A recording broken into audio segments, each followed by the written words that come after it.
Some mistakes we make don't just haunt us.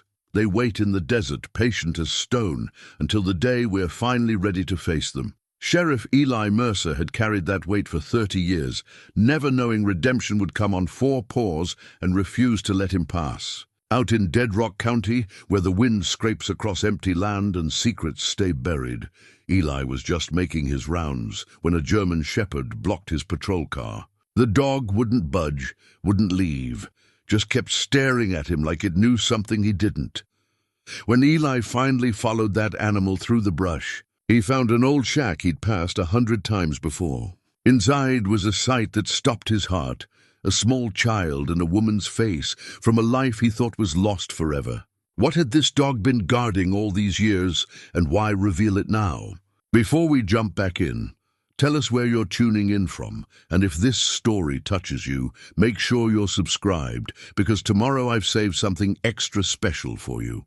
The morning sun hadn't yet burned off the night's chill when Sheriff Eli Mercer stepped out onto his porch, coffee mug in hand, and surveyed the endless stretch of desert that was Dead Rock County. At 60 years old, he'd learned to appreciate these quiet moments before the day's heat turned everything into a shimmering mirage. The land out here didn't forgive weakness, didn't offer second chances, and didn't care much for a man's regrets. It just was. Vast, unforgiving, and eternal. Eli ran his thumb over the tarnished sheriff's badge, pinned to his chest, a habit he'd developed over 3 decades of wearing it. The metal was worn smooth in places from years of that same unconscious gesture, and sometimes he wondered if he was trying to polish away the weight of responsibility it carried, or maybe just remind himself it was still there. This badge had been his companion longer than any person, had seen more of his life than anyone still living in Dead Rock County. The house behind him stood small and solitary, much like the man who inhabited it. 2 bedrooms, one he slept in, one that remained empty and dusty. A kitchen where he mostly made coffee and reheated whatever Rosa brought him from the diner. A living room with a worn leather chair positioned to face the window, where he'd spent countless evenings watching the sun paint the desert in shades of amber and rust. No photographs on the walls, no mementos cluttering the shelves. Just a life stripped down to its essential elements: duty, routine, and the kind of loneliness a man learns to wear like a second skin. He took a long sip of coffee, black, strong enough to strip paint, and watched a dust devil spin itself into existence out near the county line. 30 years he'd been sheriff, and before that, 8 years as a deputy under Sheriff Tom Hawkins, who'd taken a bullet meant for a bank teller and died believing in the goodness of people. Eli had inherited the badge and the territory, but he'd never quite managed to inherit Tom's optimism. The patrol car sat in the driveway, white paint dulled to cream by the relentless sun and wind-driven sand. Eli had driven that route so many times he could do it in his sleep, probably had on occasion, given how little the landscape changed from one day to the next. North to the Peterson Ranch, where old Dutch Peterson still ran cattle, despite barely being able to climb into his saddle. East to the abandoned mining operation that had given Dead Rock its name and its initial reason for existing. South toward the border, where the real problems usually originated these days. And west to the outskirts, where civilization gave up entirely and the desert reclaimed whatever man tried to build. His radio crackled to life, and Deputy Maria Santos's voice cut through the morning stillness. "Morning, Sheriff. You planning on actually coming into the office today, or should I just handle everything myself, like usual?" Eli smiled despite himself. Maria had been his deputy for 5 years now, and she had a way of keeping him honest. At 37, she brought an energy to the job that he'd lost somewhere along the way. Sharp as a tack, quick with her weapon, and blessed with the kind of instinct that couldn't be taught in any academy. She reminded him of himself, back when he still believed the badge could make a difference. "I'll be there, Maria, just enjoying the view while I still can. Gets hot enough to fry eggs on the hood by noon. Well, when you're done communing with nature, we've got paperwork from the county that needs your signature. Budget stuff. Thrilling reading. Can't wait," he said, but he was already moving toward the car. Duty called, same as it had every day for longer than he cared to count. The drive into town took 20 minutes, mostly because there wasn't any reason to hurry. Dead Rock County's main street consisted of Rosa's Diner, the general store, the post office, Doc Hendrick's clinic, the sheriff's office, and a handful of other buildings that had weathered more storms than Eli wanted to remember. Population hovered around 300, give or take whoever was passing through or had given up and moved on. He pulled up in front of Rosa's first, another habit carved deep into his routine. Rosa Martinez had been feeding him breakfast since his deputy days, and she had opinions about everything, especially about grown men who didn't take proper care of themselves. The bell above the door chimed as he entered. Rosa looked up from the grill, spatula in hand, and shook her head. "You look tired, Eli. You sleeping at all these days?" "Sleep's overrated," he said, settling onto his usual stool at the counter. "Just the regular, Rosa. The regular will kill you one of these days. All that cholesterol." But she was already cracking eggs onto the griddle, adding bacon with the kind of precision that came from 40 years of practice. "You know what you need? You need someone to go home to. A man your age, living alone in that house like a hermit." It was an old conversation, worn smooth like the badge on his chest. "Got you to worry about me. That's plenty. I'm serious, Eli. Life's too short to spend it all alone." He didn't answer, just watched the eggs sizzle and pop. Life being short was exactly why some things were better left alone. Better to carry your regrets quietly than risk making new ones. Doc Hendricks pushed through the door, bringing with him the faint smell of antiseptic and old tobacco. At 72, he was the only person in Dead Rock County who'd known Eli longer than the badge had. "Morning, Sheriff. Rosa. Beautiful day to be alive, isn't it?" "Every day above ground is beautiful, Doc," Eli said. Doc settled onto the stool beside him, joints creaking in protest. "Heard you had a quiet night. No calls, no trouble. Must have been boring." "Boring suits me just fine these days." Rosa slid a plate in front of Eli. Eggs over easy, bacon crispy, toast with butter already melting into golden pools. Exactly the same breakfast he'd eaten for 30 years. "You two old men and your boring lives. Don't you ever want some excitement?" "Excitement is for young folks," Doc said. "We've had our share. Now we appreciate the peace and quiet." But Eli was thinking about the word boring, turning it over in his mind like a smooth stone. Was his life boring? Maybe, but boring meant predictable, and predictable meant safe. He'd seen enough excitement in his younger days to last a lifetime. Bar fights that turned deadly, domestic disputes that ended in tragedy, the kind of violence that erupted when people had too much dessert, too much heat, and too little hope. And then there was Sarah Whitmore, who'd been anything but boring. Sarah with her wild red hair and her laugh that could light up a room darker than any Dead Rock County night. Sarah who'd loved him fierce and true for 2 perfect years, before vanishing like morning dew under the desert sun, 30 years ago, this coming fall.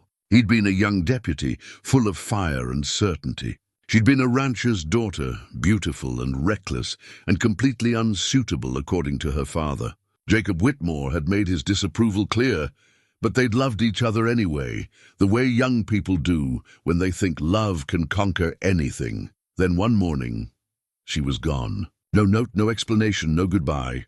Just an empty house and a father who wouldn't meet his eyes. Eli had searched for months, put out inquiries, followed every lead that went nowhere. Eventually, he'd learned to live with the not knowing, though it had carved a hollow place in his chest that never quite filled in. He still carried her photograph in his wallet. Foolish, maybe, for a man his age. But some things you can't let go of, even when you know you should. "Earth to Eli," Doc said, waving a hand in front of his face. "You drift away on us there?" "Just thinking. Dangerous activity for a man your age," Doc said with a grin. Maria walked in, uniform crisp despite the early hour, her dark hair pulled back in a practical braid. "There you are. I should have known you'd be feeding your arteries before facing the paperwork. A man needs fuel, deputy." She slid onto the stool on his other side, effectively boxing him in. "While you're fueling up, want to hear about the interesting call I got this morning?" "Interesting how?" Old Mrs. Chen says she's been seeing a big dog out near her place. German Shepherd, she thinks. Says it's been hanging around for about 3 days now, just watching. Won't come when she calls, won't run away either. Just watches." Eli sipped his coffee. Probably a ranch dog wandered off. "Dutch Peterson's place isn't far from there. That's what I figured. But she seemed pretty spooked by it. Says there's something odd about the way it stares." Doc chuckled. "Ethel Chen has been seeing odd things since her husband died. Last month she swore the coyotes were speaking Chinese. Still," Maria said, "might be worth checking out. Could be sick, could be dangerous." Eli nodded. "I'll swing by after I handle that paperwork you're so excited about." The rest of breakfast passed in comfortable conversation. Doc's complaints about the arthritis in his hands, Rosa's updates on her daughter's family in Phoenix, Maria's stories about the new deputy she was training who couldn't hit the broadside of a barn with his service weapon. Normal, everyday talk that filled the spaces between bites of food and sips of coffee. But Eli found his thoughts drifting to the dog Mrs. Chen had described. German Shepherds were smart, loyal animals. If one was hanging around, watching, there might be a reason. Maybe it was nothing. Probably was nothing. But something about it nagged at him, the way loose threads nagged at you until you pulled them. He finished his breakfast, left exact change plus tip on the counter, same amount every day, and stood. His knees protested a bit more than they used to, but not enough to slow him down. "Not yet? Going to check on that dog after the paperwork?" Maria asked. "Might as well. Out that way anyway. Want company?" He shook his head. "You've got that deputy to train. Besides, it's probably nothing. Old dog looking for scraps." The sheriff's office was a short walk from the diner. Inside, it smelled like old coffee and older paper, with a hint of gun oil and dust. His desk was exactly as he'd left it, neat, organized, everything in its place. The American flag stood in the corner. The county map covered one wall, and various wanted posters decorated another, though most were for people long since caught or dead. The paperwork Maria had mentioned sat in a precise stack in the center of his desk. He settled into his chair, leather, worn to fit his frame exactly, and began working through it. Budget allocations, incident reports, requests for equipment, the administrative side of law enforcement that nobody thought about when they pinned on a badge. 3 hours later, his signature cramping his hand and his patience wearing thin, he stood and grabbed his hat. The sun was high now, turning the air outside into a visible shimmer. Time to check on Mrs. Chen's mysterious dog. The drive out to the Chen place took him past familiar landmarks, the old windmill that hadn't turned in 20 years, the rock formation that looked like a sleeping giant, the turn-off to the abandoned Whitmore ranch where Sarah had grown up. He never took that turn-off anymore. Some roads led to places better left unvisited. Mrs. Chen's small house sat alone against the horizon, surrounded by the kind of emptiness that either freed you or drove you mad, depending on your temperament. Her late husband had prospected for turquoise, found enough to get by, and built this place to last. Now she lived here alone with her memories, and apparently a mysterious German shepherd. She was waiting on her porch when he pulled up, a tiny woman who seemed to shrink a little more each year. "Sheriff Mercer. Thank you for coming. Happy to help, Mrs. Chen. Deputy Santos said you've been having some unusual company." 3 days now. Big dog, black and tan, just sits out there. She pointed toward a cluster of rocks about 50 yards from her house. Watches the house, watches me when I come out. Won't approach, won't leave. Eli scanned the area but didn't see any sign of an animal. "It here now?" "Comes and goes. Mostly morning and evening. But Sheriff..." She paused, wrapping her sweater tighter despite the heat. "There's something about it. The way it looks at things. Like it knows something, like it's waiting for something. I'll take a look around, make sure everything's secure. Could be a stray, could be someone's pet that wandered off." He spent 20 minutes circling the property, looking for tracks, signs of other animals, anything unusual. Found nothing but the expected desert debris, tumbleweeds. Sun-bleached bones from some long-dead creature, the tracks of rabbits and coyotes. "If it comes back, give me a call," he told Mrs. Chen. "I'll come right out." She nodded, but the worry didn't leave her eyes. Be careful, Sheriff. I may be old, but I know the difference between a normal animal and something else. As he drove away, Eli found himself thinking about her words. Something else? What made an animal something else? He'd dealt with plenty of animals over the years. Rabid coyotes, spooked horses, even a mountain lion once. But they'd all been just animals, operating on instinct and survival. Still, the nagging feeling persisted as he made his way along the patrol route, past the Peterson ranch where Dutch waved from his porch, past the old mining operation, where rust and decay fought a slow battle against the desert's attempt to reclaim the land, past the southern checkpoints where the Border Patrol guys nodded their greetings. The sun was starting its descent when Eli turned toward the western outskirts, the least populated part of his territory. Out here, the desert truly took over. No houses, no ranches, just endless scrub brush and rocks, and the kind of silence that pressed against your ears. He was following the old service road, not really expecting to see anything when the German Shepherd appeared. It stood in the middle of the road, maybe 30 yards ahead, absolutely still.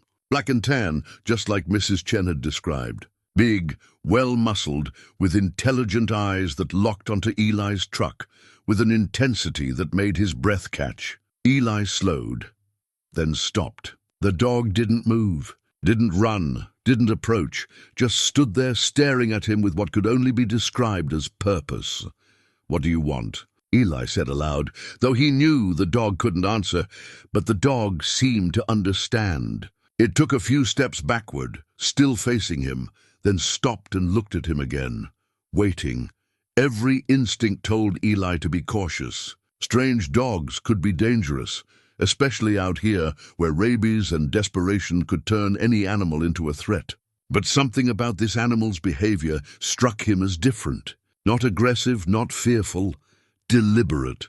The dog took a few more steps back, then turned and trotted off the road. Disappearing into the brush, Eli sat there for a long moment, engine idling, weighing his options. He could drive on, forget about it, head back to town and his empty house. Or he could follow, see where this strange animal led. The hollow place in his chest, the one Sarah had left behind 30 years ago, seemed to pulse with a feeling he couldn't quite name.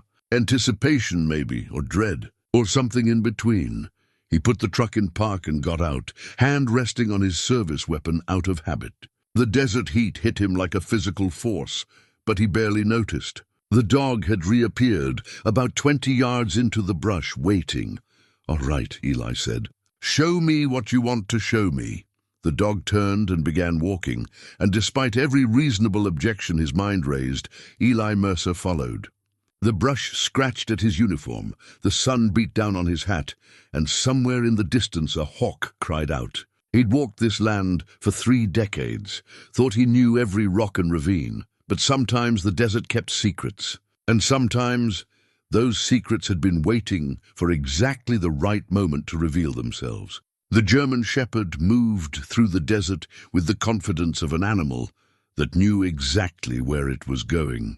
Eli followed, pushing through mesquite and creosote bushes that grabbed at his uniform like desperate hands. His boots crunched on the dry earth, and sweat began to trace lines down his back, despite the late afternoon hour. The dog never looked back, just kept moving with steady purpose, and something in Eli's gut told him to trust it. They walked for what felt like miles, but was probably only half of one. The landscape here was unfamiliar, though Eli prided himself on knowing every inch of his territory. But this area, this particular stretch of nothing, had apparently hidden something from him all these years. The brush grew thicker, creating a natural barrier that would discourage casual exploration. Beyond it, the land dipped slightly, creating a small hollow invisible from the road. The dog stopped at the edge of this depression and looked back at Eli for the first time since they'd started walking. Those intelligent eyes held something that looked almost human, urgency mixed with something Eli couldn't quite identify. Hope maybe, or desperation. Then the dog turned and trotted down into the hollow, and Eli saw it, a shack, old weathered, half buried by years of blown sand and desert debris. The kind of structure that became invisible to the eye, blending so completely with its surroundings that you could walk past it 100 times and never notice. Eli had probably done exactly that, his eyes trained to scan for threats and movement, not for buildings that looked like they were melting back into the earth. The dog sat down in front of the shack's door, which hung slightly askew on rusted hinges. It looked at Eli again, and this time it whined, a low, urgent sound that raised the hair on the back of his neck. "Easy," Eli said softly, approaching with caution. His hand went to his weapon again, unsnapping the holster. Unknown structures in remote locations could house anything from squatters to drug operations to worse. "Anyone in there?" he called out. "This is Sheriff Mercer. I'm coming in." No answer. Just the wind rattling the old wood, and the dog's continued whining. Eli pushed the door open slowly, letting his eyes adjust to the darkness inside. The first thing that hit him was the smell, not decay, thank God, but the scent of long habitation mixed with sickness, sweat and fear and something medicinal. His training kicked in, and he cleared the small space methodically, even though it was obvious within seconds that there was no immediate threat. What there was nearly stopped his heart. In the corner, on a makeshift bed of blankets and what looked like old feed sacks, lay a woman. And even in the dim light filtering through gaps in the walls, even after 30 years, Eli knew that face. "Sarah," he breathed. And it came out like a prayer or a curse, or maybe both. She stirred at the sound of his voice, eyelids fluttering. Her red hair, now streaked with grey, lay matted against her skull. Her skin was pale, too pale, and her breathing came shallow and labored. But it was her, Sarah Whitmore, the woman who'd haunted his dreams for 3 decades. Movement caught his eye, and he spun, hand going back to his weapon, only to see a small boy emerge from behind a pile of what looked like stored supplies. The child couldn't have been more than 5 years old, thin and dirty, with enormous eyes that watched Eli with a mixture of fear and something else. Recognition, maybe, though that made no sense. The boy clutched a worn teddy bear to his chest, its fur matted and one eye missing. The child's clothes were too big, hanging on his small frame, and his feet were bare despite the desert's harsh terrain. "It's okay," Eli said, forcing his voice to remain calm despite the chaos in his mind. "I'm here to help. What's your name?" The boy didn't answer, just pressed closer to Sarah's still form. Eli keyed his radio with shaking hands. "Maria, I need you out at—" He paused, realizing he had no idea how to give directions to a place he'd never known existed. "I need you to track my GPS location and get Doc Hendricks. Medical emergency. 2 patients, possibly critical." Maria's voice crackled back immediately. "Sheriff, what's going on? Just get here, fast." He released the radio and knelt beside Sarah, checking for a pulse. It was there, thready but present. Her skin felt like parchment under his fingers, hot with fever. "Sarah," he said again, louder. "Sarah, can you hear me?" Her eyes opened, unfocused at first, then slowly finding his face. Recognition flickered across her features, followed by something that looked like relief, so profound it was almost painful to witness. "Eli," she whispered, her voice barely audible. "I waited. I knew you'd come. Don't talk. Save your strength. Help is coming." His hands hovered over her, wanting to do something, anything, but not knowing where to start. She was dehydrated, clearly, and malnourished. How long had she been out here? How had she survived? "Had to hide," Sarah managed, each word seeming to cost her. "They were coming. Kept us safe. All these years. Who was coming? Sarah, who are you hiding from?" But her eyes were already closing again, consciousness slipping away like water through fingers. The boy moved closer, and Eli got his first really good look at the child. Dirty, yes, and scared, but there was something about his face, the shape of his jaw, the color of his eyes, something achingly familiar. "What's your name, son?" Eli asked gently. The boy's lips moved, but no sound came out. He looked at Sarah, then back at Eli, and finally whispered, "Samuel. Samuel. That's a good, strong name. I'm Sheriff Eli. He gestured to Sarah. "Is this your mama?" The boy shook his head. Grandma. The word hit Eli like a physical blow. Sarah had a grandchild, which meant she'd had a child, which meant the sound of vehicles approaching cut through his spiraling thoughts. Maria's truck appeared at the edge of the hollow, followed by Doc Hendrix's ancient sedan. The dog, which had been sitting patiently by the door this whole time, stood up and positioned itself between Samuel and the newcomers. Protective but not aggressive, Maria was out of her truck in seconds, weapon drawn, scanning for threats. When she saw Eli kneeling beside the woman and child, confusion crossed her face.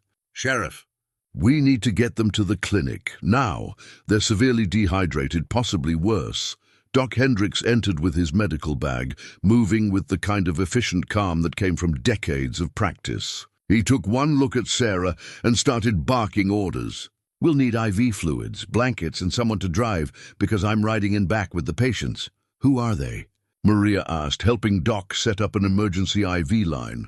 Eli opened his mouth, but the words stuck in his throat. How did he explain this? How did he tell them that the woman lying half dead in this desert shack was the love of his life, the one who disappeared 30 years ago without a trace? "Someone I used to know," he finally said, and it was the understatement of the century. They loaded Sarah into Doc's sedan with practiced efficiency. Samuel refused to leave her side, so Eli carried the boy, feeling how light he was, how fragile. The dog followed, and when they tried to close the car door without it, Samuel started to cry, the first sound besides a whisper that the child had made. "Let the dog come," Eli said. "It's been protecting them. It deserves to stay with them." The drive back to town passed in a blur. Eli led the way in his truck, radio squawking with Maria's questions that he couldn't bring himself to answer yet. His mind was a whirlwind of thoughts, each more impossible than the last. Sarah was alive. After 30 years of believing she was gone forever, she was alive. She had a grandchild, which meant she'd had a child. A child conceived when? Before she left? After? What did she mean she'd been hiding? Who was she hiding from? And the boy's eyes, why did they look so familiar?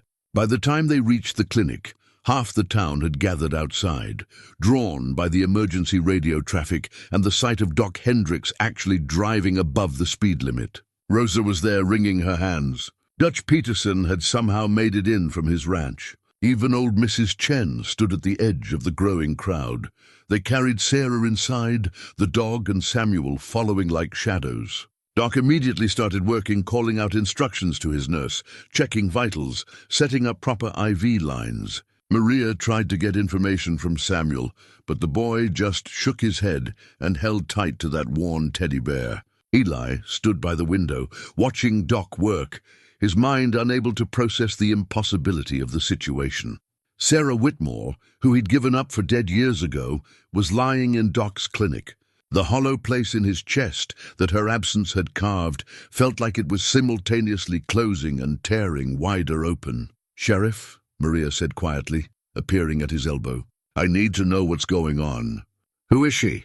Before he could answer, Sarah's eyes opened again. She looked around the clinic, taking in the lights, the medical equipment, the gathered faces. Her gaze found Eli's and held it. "I'm sorry," she whispered. "I'm so sorry, Eli, but I had to. Had to keep you safe. Had to keep her safe. Keep who safe?" Eli asked, moving closer. "Sarah, what are you talking about?" "Our daughter," Sarah said, and the world tilted on its axis. "Emma, our daughter." The words hung in the air like smoke. Eli felt Maria's sharp intake of breath beside him. Heard Doc's instruments clatter slightly as his hands fumbled. "I was pregnant when I left," Sarah continued, her voice gaining a bit of strength from whatever Doc was pumping into her veins. "Couldn't tell you. My father, he would have killed you. He found out, said he'd make you disappear if I didn't leave. So I left. Protected you the only way I could." Eli's knees felt weak. He gripped the edge of the medical table, staring at this woman who'd just upended his entire understanding of his life. "I have a daughter?" "Had," Sarah said, and tears started streaming down her face. "You had a daughter. Emma, beautiful, strong, just like you. She grew up to be a doctor, Eli. She was good and kind and—" Her voice broke. "They took her? 6 months ago." "That's her son, Samuel." They took Emma, and I've been hiding with Samuel ever since. Who took her? Maria demanded. Who are we talking about? But Sarah's strength was failing again. The cartel. My father's people. They want... She coughed, and Doc shook his head. That's enough. She needs rest. She needs fluids. She needs time to heal. Questions can wait, but Eli couldn't wait. His daughter. He'd had a daughter, and now she was gone, taken by some cartel he knew nothing about. And this boy, Samuel, with his familiar eyes, he looked at the child, really looked, and saw it clearly now. The shape of the face, the set of the mouth, the way he held himself even in fear. It was like looking at an echo of himself. She's my granddaughter's son, Sarah murmured. Your great-grandson Eli. Emma never told me who Samuel's father was. But she loved that boy more than anything. And now, she gripped Eli's hand with surprising strength. You have to find her. Promise me. Find Emma and bring her home. The room was silent except for the beeping of medical equipment and Samuel's quiet breathing. Eli looked down at Sarah, at this woman he'd loved and lost, who'd been living with impossible secrets for 30 years. Then he looked at the boy, his great-grandson, and felt something shift deep in his chest. I promise, he said. I'll find her. I'll bring her home. And as he said it, he knew his quiet, predictable life in Dead Rock County had just shattered into pieces he wasn't sure he could ever put back together. The clinic became a hive of controlled chaos. Doc Hendricks moved with the kind of precision that came from treating emergencies in a town too far from proper hospitals, checking Sarah's vitals while simultaneously monitoring Samuel. The boy had climbed onto the examination table beside his grandmother, the German shepherd lying on the floor beneath them, dark eyes, watchful. Maria pulled Eli aside, her voice low but urgent. Sheriff, I need to understand what's happening here. You know this woman? Eli nodded, still trying to process the impossible reality. Sarah Whitmore. We had a relationship 30 years ago. She disappeared without a word, and I thought... He stopped, ran a hand over his face. I thought she was dead or that she'd just left me. Never knew why. And now she shows up with a child, claiming you have a daughter who's been kidnapped by a cartel. Maria's expression was a mixture of concern and professional skepticism. That's a lot to take in, Sheriff. You think I don't know that? Eli's voice came out sharper than he intended. He took a breath, steadied himself. I'm sorry. Give me a minute to think. But thinking was proving difficult. His mind kept circling back to the same impossible facts. He'd had a daughter named Emma. She was a doctor, and now she was gone, taken by people connected to Sarah's father. Jacob Whitmore, who'd made it clear decades ago that Eli wasn't good enough for his daughter. How's she doing, Doc? Eli asked, moving back to Sarah's bedside. Severe dehydration, malnutrition, signs of prolonged stress and anxiety. The boy's in better shape, but still needs monitoring. Doc checked the IV drip, adjusted the flow. She's been living rough for a while. Months, maybe longer. Surviving on very little. Sarah's eyes fluttered open again. Samuel, she whispered. Need to make sure Samuel's safe. He's right here, Eli assured her. Safe and sound. The dog, too. A ghost of a smile crossed her face. Ranger, Emma's dog. Stayed with us when... She coughed and Doc frowned. Sarah, you need to rest. Save your strength. No. She gripped Eli's hand again. Need to tell him. Need to... Another cough, deeper this time. When she pulled her hand away, there was blood on her palm. Doc's expression darkened. That's not good. Maria, I need you to call the county hospital. We might need to transport. But Sarah was shaking her head frantically. No hospitals. They'll find us. They have people everywhere. Please, Eli, promise me. No hospitals. Sarah, you're sick. You need proper care. I need... She fumbled at the pocket of her worn jacket with trembling fingers. There's a letter. In my pocket, please. Eli carefully reached into her jacket pocket and withdrew a folded piece of paper. The paper was yellowed with age, the creases worn thin from being folded and unfolded countless times. His heart stuttered when he saw his own name written on the front in Sarah's familiar handwriting. Read it, she whispered. You need to understand. Maria moved closer as Eli unfolded the letter, and he didn't stop her. Whatever secrets Sarah had kept for 30 years, they were coming out now, whether he was ready or not. The date at the top of the letter made his breath catch. October 15th, 30 years ago. 2 days after Sarah had disappeared. My dearest Eli, by the time you read this, if you ever read this, I'll be gone. I want you to know that leaving you is the hardest thing I've ever done, but I have no choice. I'm pregnant with your child, Eli, our child. I wanted to tell you, wanted to share this joy with you, but my father found out before I could. He came to me 3 days ago with an ultimatum: leave town and never contact you again, or he would make you disappear. Not kill you, he was clear about that. Something worse. He has connections, people who could make it look like you ran away, like you abandoned your post, your town, everything you've worked for. He would destroy your reputation, your career, everything you are. I couldn't let that happen. You're too good, too important to this community. Dead Rock County needs you more than I do. Our child deserves to grow up knowing her father was a hero, not a man who threw away his life for a woman. I'm leaving tonight. I have some money saved and I have a plan. I'll go to Mexico, have the baby there, keep us both safe. Maybe someday, when my father is gone and the danger has passed, I can come back. I can tell you the truth, but I don't know if that day will ever come. Please don't try to find me. It will only make things worse. Live your life, Eli. Be the sheriff this county needs. And know that I loved you. I will always love you, more than I have words to express. I'm sorry. I'm so terribly sorry. Forever yours, Sarah P.S. If it's a boy, I'll name him after you. If it's a girl, I'll name her Emma after your mother. Either way, our child will know they came from love. The letter shook in Eli's hands. Maria read over his shoulder, her sharp intake of breath echoing his own emotions. 30 years. Sarah had been protecting him for 30 years, believing she was keeping him safe by staying away. Your father, Eli said, his voice rough with emotion. Jacob Whitmore. Where is he now? Dead, Sarah whispered. Or so I thought. 20 years ago I heard he died in Mexico. Some kind of accident. I started to think maybe we could be safe, maybe Emma could have a normal life. But then she paused, gathering strength. 6 months ago, Emma told me something. She'd seen him, Jacob. He wasn't dead. He was alive, and he was still connected to the cartels, and somehow he'd found out about her. How? Maria asked. How did he find her after all this time? Emma was a doctor. She worked in a clinic near the border, helping people. Someone must have recognized her, must have told him. Sarah's breathing was getting more labored. He sent men. They took her. Said they wanted me. Wanted to know where I'd been hiding all these years. Emma fought them, told Samuel to run, told him, her voice broke. She told him to find the dog, to stay with the dog, that the dog would protect him.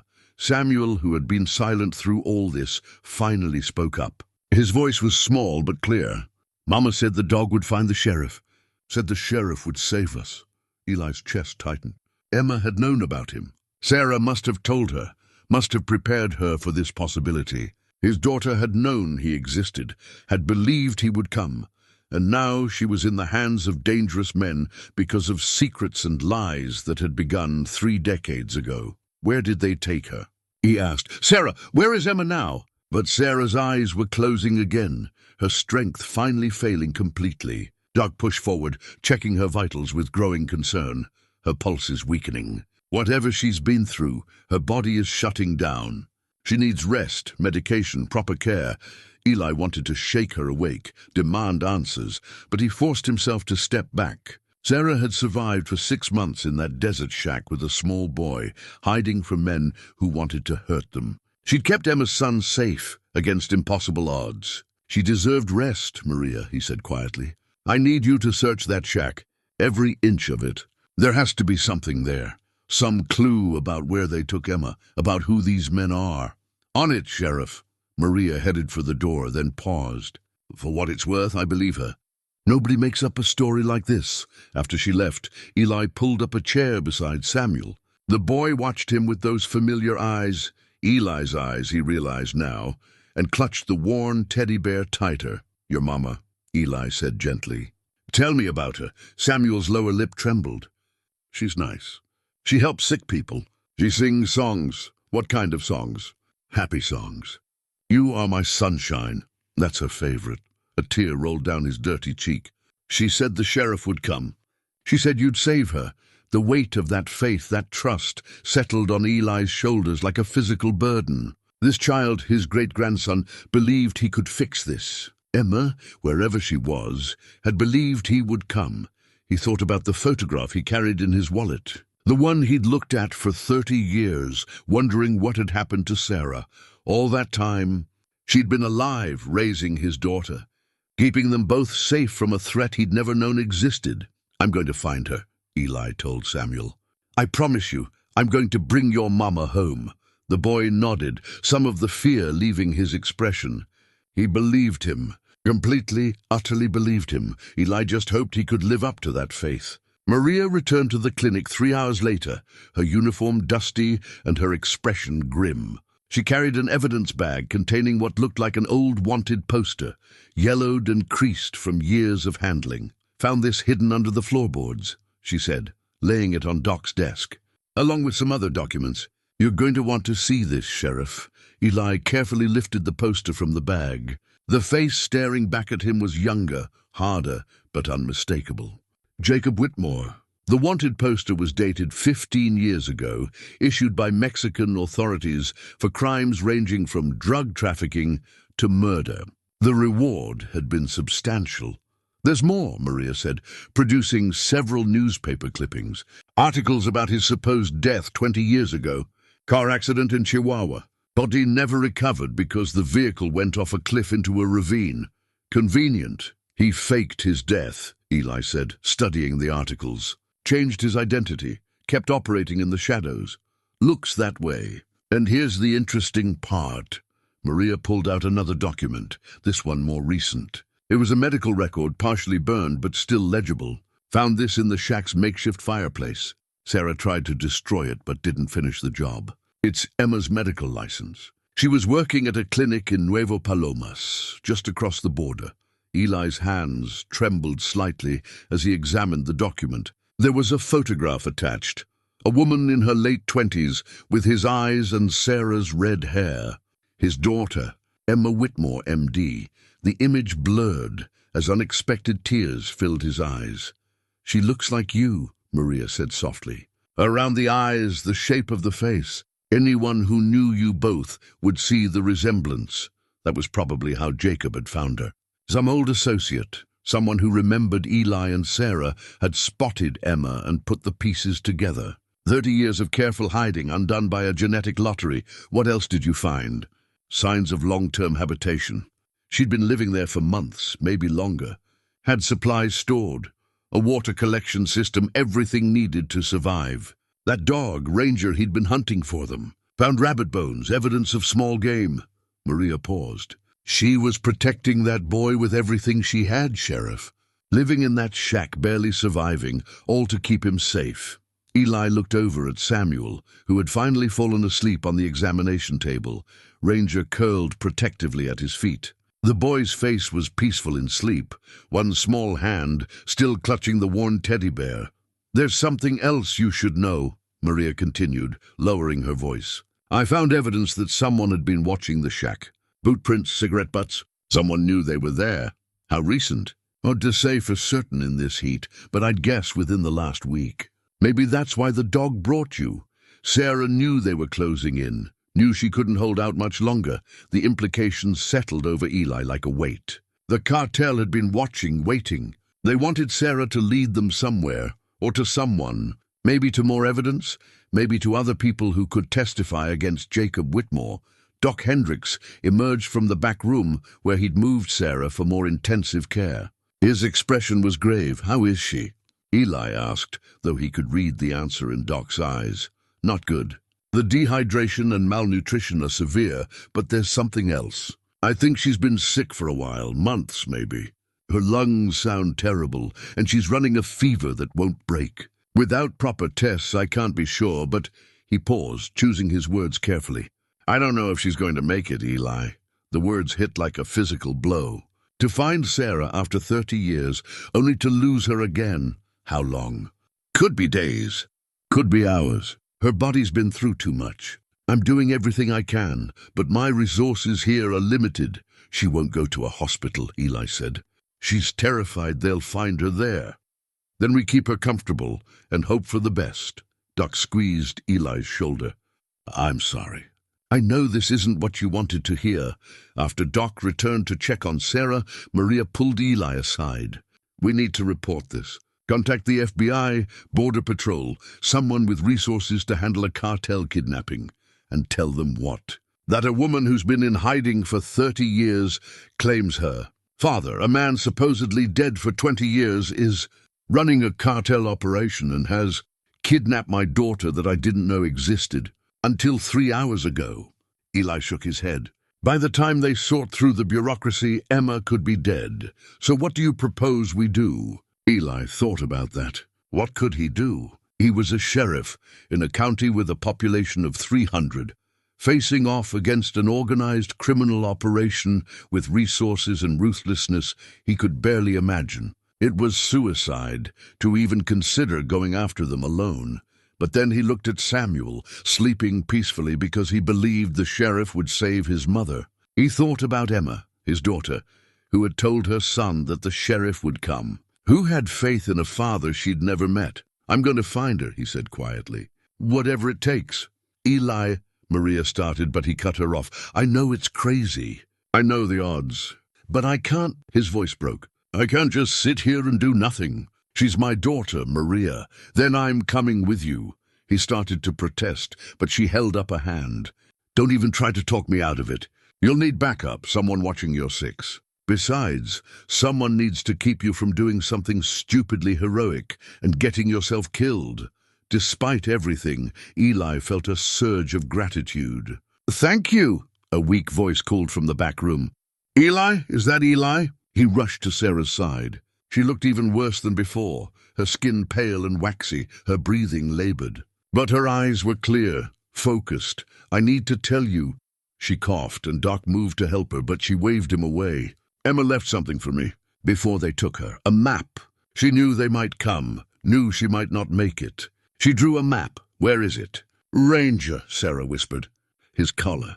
Inside the lining. She sewed it in, told me if anything happened to give it to someone who could help. Maria was already moving, carefully checking Ranger's collar while the dog watched her with patient eyes. She found the hidden seam, carefully worked it open with her pocket knife, and pulled out a small folded piece of paper. The map was hand-drawn, showing what looked like a town or compound south of the border. Landmarks were noted, along with what appeared to be guard positions and patrol routes. At the bottom, in small, precise handwriting, was a note, Old Mining Town, 50 miles south of Nuevo Palomas. They think I don't know where they're taking me, but I listen. I observe. If you find this, come carefully. They're waiting for someone to try. I love you, Mama. Tell Samuel his mother loves him more than all the stars in the sky. And if by some miracle, if the sheriff is real and not just a story, tell him I always wanted to meet him. Eli's hands shook as he read his daughter's words. She'd prepared for capture, left breadcrumbs for a rescue she probably didn't believe would come. And she'd mentioned him, the sheriff who was supposed to be her father, who she'd always wanted to meet. This could be a trap, Maria said, studying the map. She wrote that they're waiting for someone to try. They might be using her as bait. I know, Eli said. But what choice do we have? Sarah gripped his hand with surprising strength. Promise me, she whispered. Promise me you'll bring her home. Even if I don't. She coughed again, flecks of blood on her lips. Promise me. I promise, Eli said, and he meant it with every fiber of his being. Sarah's grip loosened, her eyes closing. Her father, she murmured, barely audible. Never told her who. Couldn't risk it. But she knew the stories. Knew about you. Always hoped. Sarah. Eli leaned closer, but she'd slipped back into unconsciousness. Doc checked her vitals, his expression grim. She's fading, Eli. Whatever you're going to do, you need to do it soon. I don't think she has much time left. Eli stood, carefully folding the map and tucking it into his pocket. He looked at Maria, saw his own determination reflected in her eyes. How soon can you be ready to travel? Give me 2 hours to gather supplies and arrange for backup here in town. Make it 1 hour." He turned to Doc. "Take care of them, Sarah and Samuel. And when I come back with Emma, I want her mother to still be alive to see her." Doc nodded grimly. "I'll do everything I can." As Eli prepared to leave, Samuel stirred and opened his eyes. "Sheriff?" "I'm here, son. You're going to get Mama?" "Yes, I am." Samuel reached out and took Eli's hand. "Be careful. Mama said the bad men are very bad." "I'll be careful," Eli promised. He knelt down to the boy's level. "You stay here with Doc and Ranger, okay? Keep your grandma company. Will you really bring Mama back?" Eli looked into those eyes, his eyes, and saw absolute trust. "I will. I give you my word." As he walked out of the clinic, Eli felt the weight of that promise settle on his shoulders. He was 60 years old, a small-town sheriff with limited resources and no experience with cartel operations. The smart thing would be to wait for federal help, to let the professionals handle it, but Emma didn't have time for smart. She had a father who'd missed 30 years of her life, who owed her more than he could ever repay, and Eli Mercer had never been one to walk away from a debt. Eli's house felt different when he returned to gather supplies. The same furniture, the same sparse decorations, but somehow it all seemed hollow now, a shell of a life built on incomplete information. He moved through the rooms methodically, pulling out his old Marine Corps duffel bag from the back of the closet, the one he hadn't touched in decades. His hands found familiar patterns as he packed: tactical vest, extra ammunition, first aid kit, water purification tablets, muscle memory from a life before the badge, before Dead Rock County, before Sarah. He'd been a different man then, harder, more dangerous. He'd put that man away when he'd pinned on the deputy's star, believing he could do more good with a badge than with a rifle.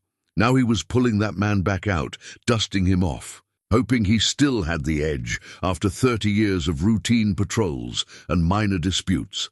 His investigation into Jacob Whitmore had revealed a man who'd built an empire on violence and fear. The wanted poster Maria found was just the tip of it. Eli had spent the last hour on the phone with old contacts. A Texas Ranger he'd worked with years ago, a Border Patrol agent who owed him favors, a retired DEA agent who'd tracked the Morales cartel for decades. The picture they'd painted was grim. Jacob Whitmore, operating under the alias El Fantasma these days, had his fingers in everything from drug trafficking to human smuggling. He'd survived this long by being smarter than the competition, more ruthless than his enemies, and paranoid enough to stay 3 steps ahead of law enforcement.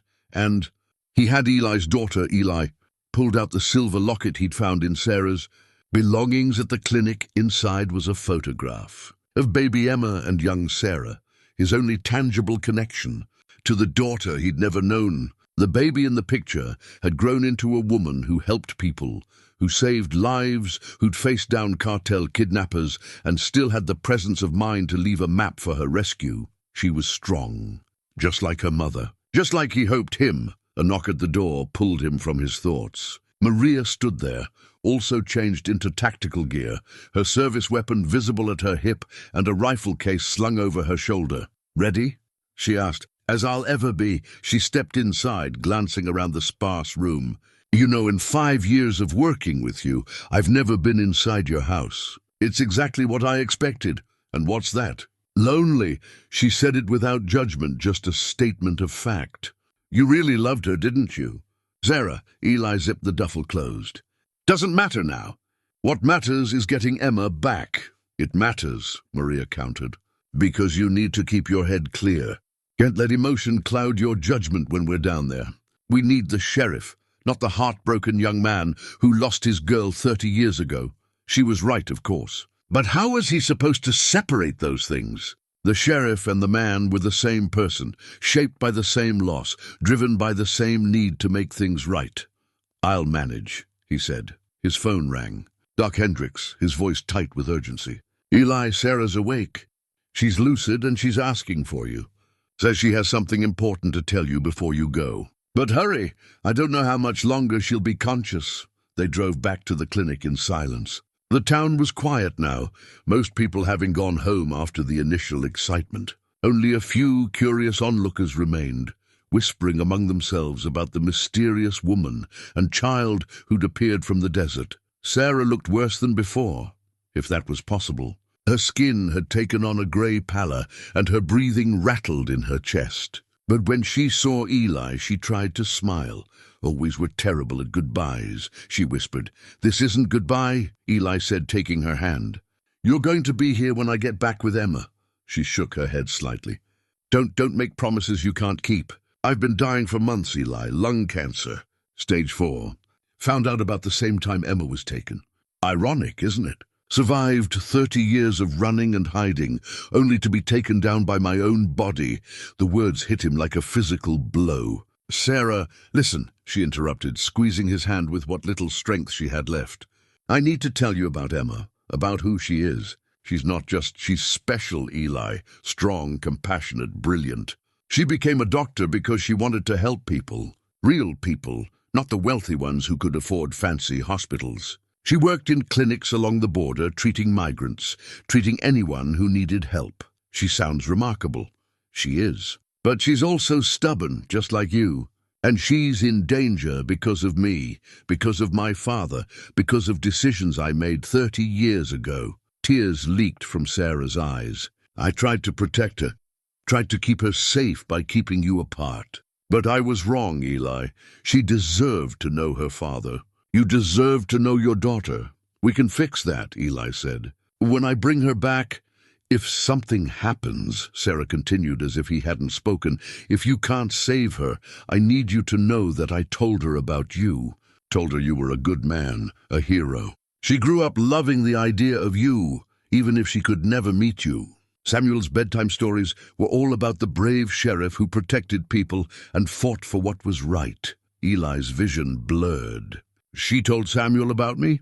"Every night. The sheriff became like a guardian angel to him. That's why, when Emma knew they were coming, she told Samuel to find the dog, and the dog would find the sheriff." Sarah coughed, a wet, painful sound. "She had faith in you, in a man she'd never met. Don't let her faith be misplaced." "I won't," Eli promised. "I'm going to bring her home, Sarah. To you, to Samuel, to the life she deserves." Sarah's eyes were closing again. "There's one more thing. Hidden in the lining of Samuel's teddy bear, documents, evidence, 30 years of it. Everything on Jacob, on the cartel, on the corruption. Emma added to it. Medical records of torture victims, testimonies. It's enough to bring them all down. But it's also why they want us dead. They know we have it."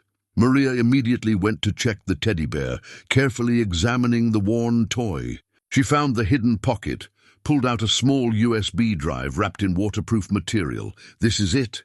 she asked Sarah. Sarah nodded weakly. "Everything, use it. Destroy them. Make sure what happened to us means something." "It will," Eli assured her. "I promise you, it will." She smiled then, a real smile that reminded him of the girl she'd been. "I never stopped loving you, Eli Mercer. Not for one single day in 30 years. I never stopped loving you either. I know." Her hand went limp in his. "Bring our daughter home." Doc moved forward, checking her vitals. "She's unconscious again, but stable for now. Go, Eli. Do what you need to do. I'll keep her alive as long as I can." Samuel appeared in the doorway, Ranger at his side. The boy had been sleeping, but something had woken him. He looked at Eli with those familiar eyes. "Are you leaving now?" "Yes, son. I'm going to get your mama." Samuel walked over and held up the teddy bear. "Mr. Bear wants to go with you. He's very brave." Eli knelt down, taking the worn toy gently. "I'll keep him safe. And I'll bring him back to you with your mama, okay?" "Promise?" "I promise." The boy hugged him then, a fierce embrace from someone so small it made Eli's heart ache. He hugged back, careful not to squeeze too hard, breathing in the scent of desert dust and child sweetness. "Be careful, Sheriff," Samuel whispered. "The bad men are very, very bad." "I know, son. But sometimes the good guys are pretty tough too."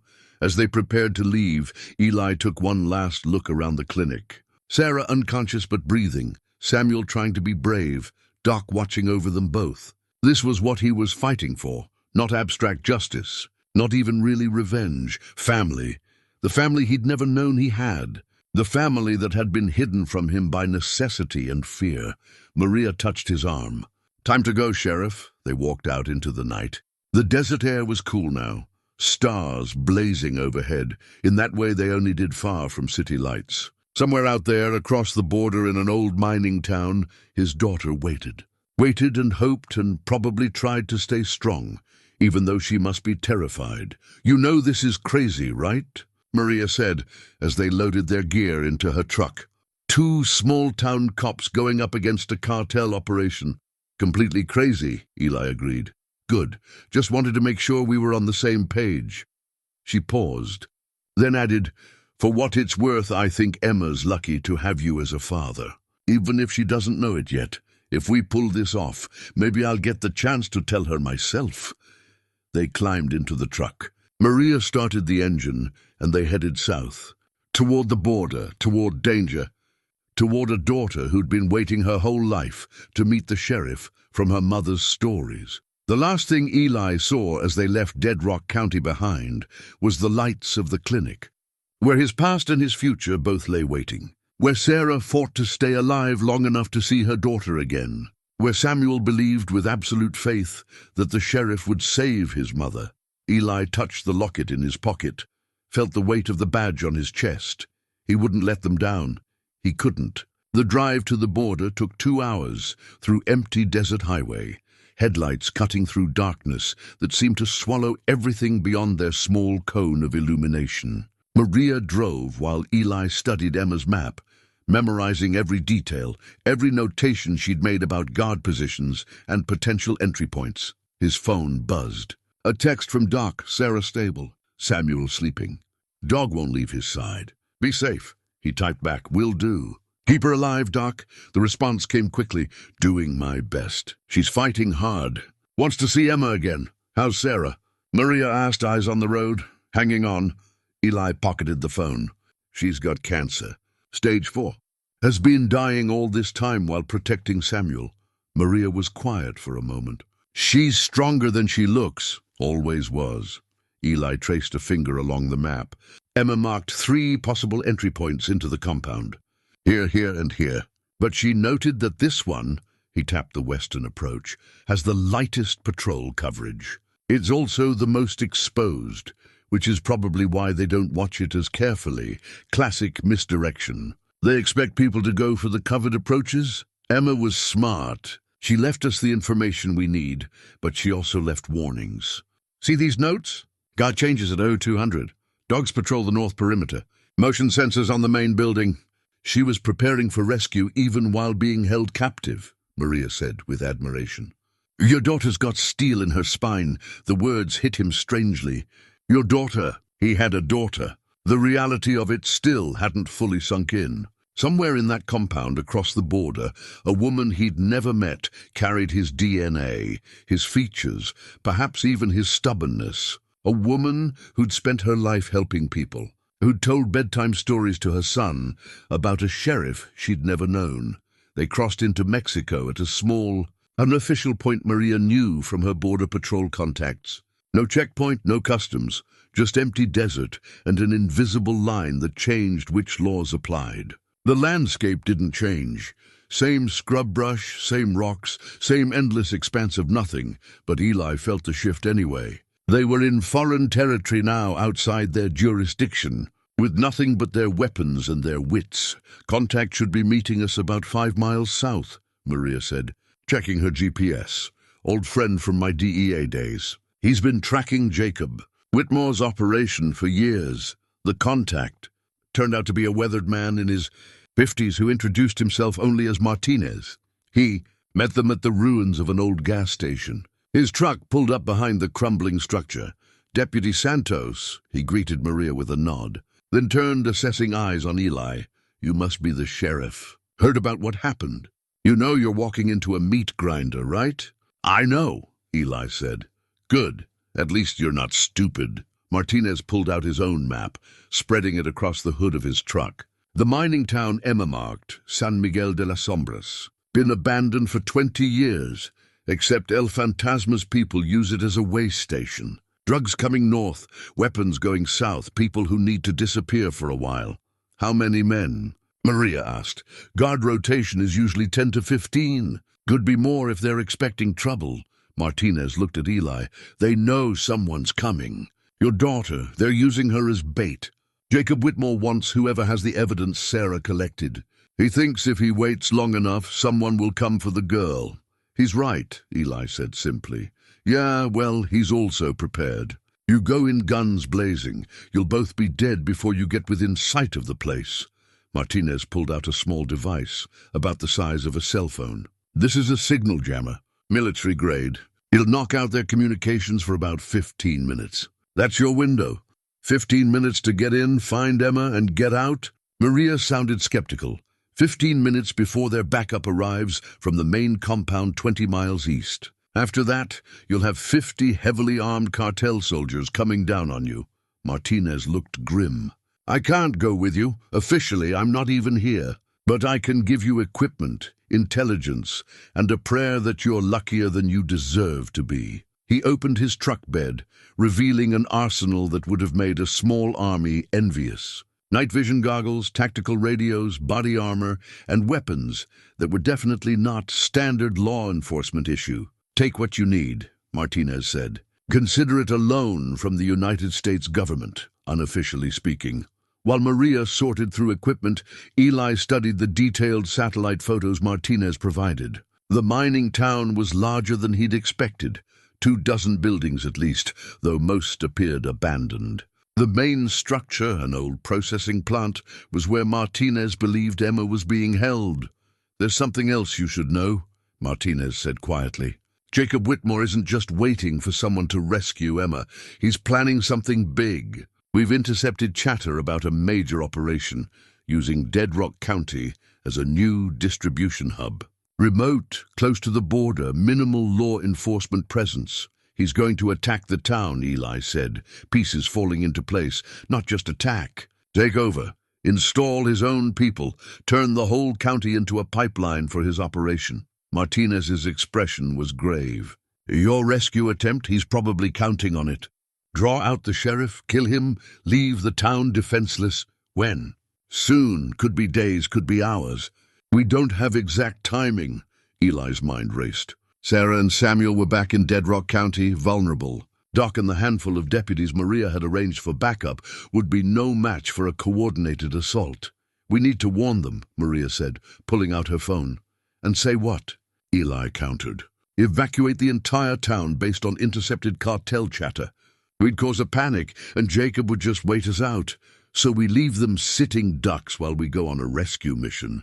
We do the rescue mission faster. Eli turned to Martinez. This evidence Sarah collected, the USB drive. What if we made it public? Posted it online, sent it to every news agency, every law enforcement office? Martinez considered this. It would destroy Jacob's operation. All his connections, all his corruption exposed. He'd lose everything, but it would also paint a target on everyone connected to that evidence. Sarah, Samuel, your whole town. He'd have nothing left to lose. He'd go scorched earth. They stood in silence, the weight of impossible choices pressing down on them. Save Emma, but risk the town. Expose the evidence, but endanger everyone. Wait for backup that might never arrive in time. There's a third option, Maria said slowly. We get Emma, we get her to safety, and then we use her as witness testimony. Not just the digital evidence, a living person who can testify about what Jacob Whitmore did. That's more powerful than any USB drive. Assuming we can get her out alive, Eli said. Assuming that, Maria agreed. Martinez checked his watch. It's 01:30 now. Guard change at 0200 like Emma noted. That's your best window. Confusion during the handoff, tired guards going off duty, fresh ones just arriving. You've got 30 minutes to get into position. They loaded up with equipment, body armor that felt strange after years of wearing nothing but a uniform shirt. Night vision goggles that turned the world green and ghostly. Weapons that were heavier and more lethal than his service pistol.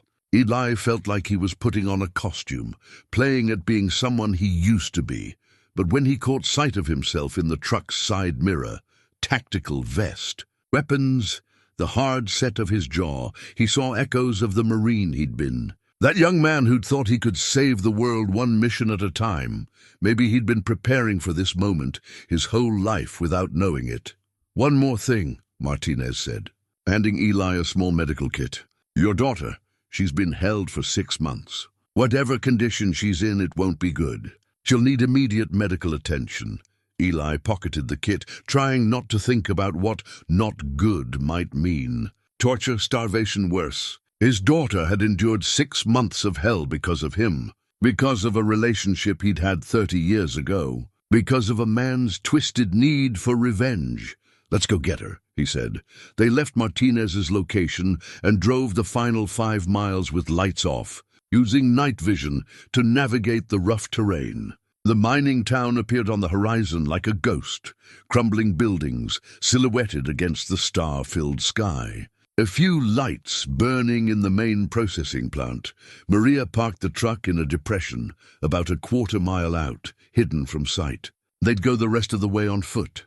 "Radio check," Maria whispered, testing the tactical communications Martinez had provided.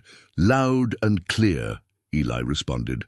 They moved through the darkness like shadows, years of law enforcement training, combining with the equipment to make them nearly invisible. Eli's heart pounded, but his hands were steady. This was what he'd trained for, what he'd prepared for, even if he'd never expected to use these skills again. The compound grew closer. Eli could make out details now.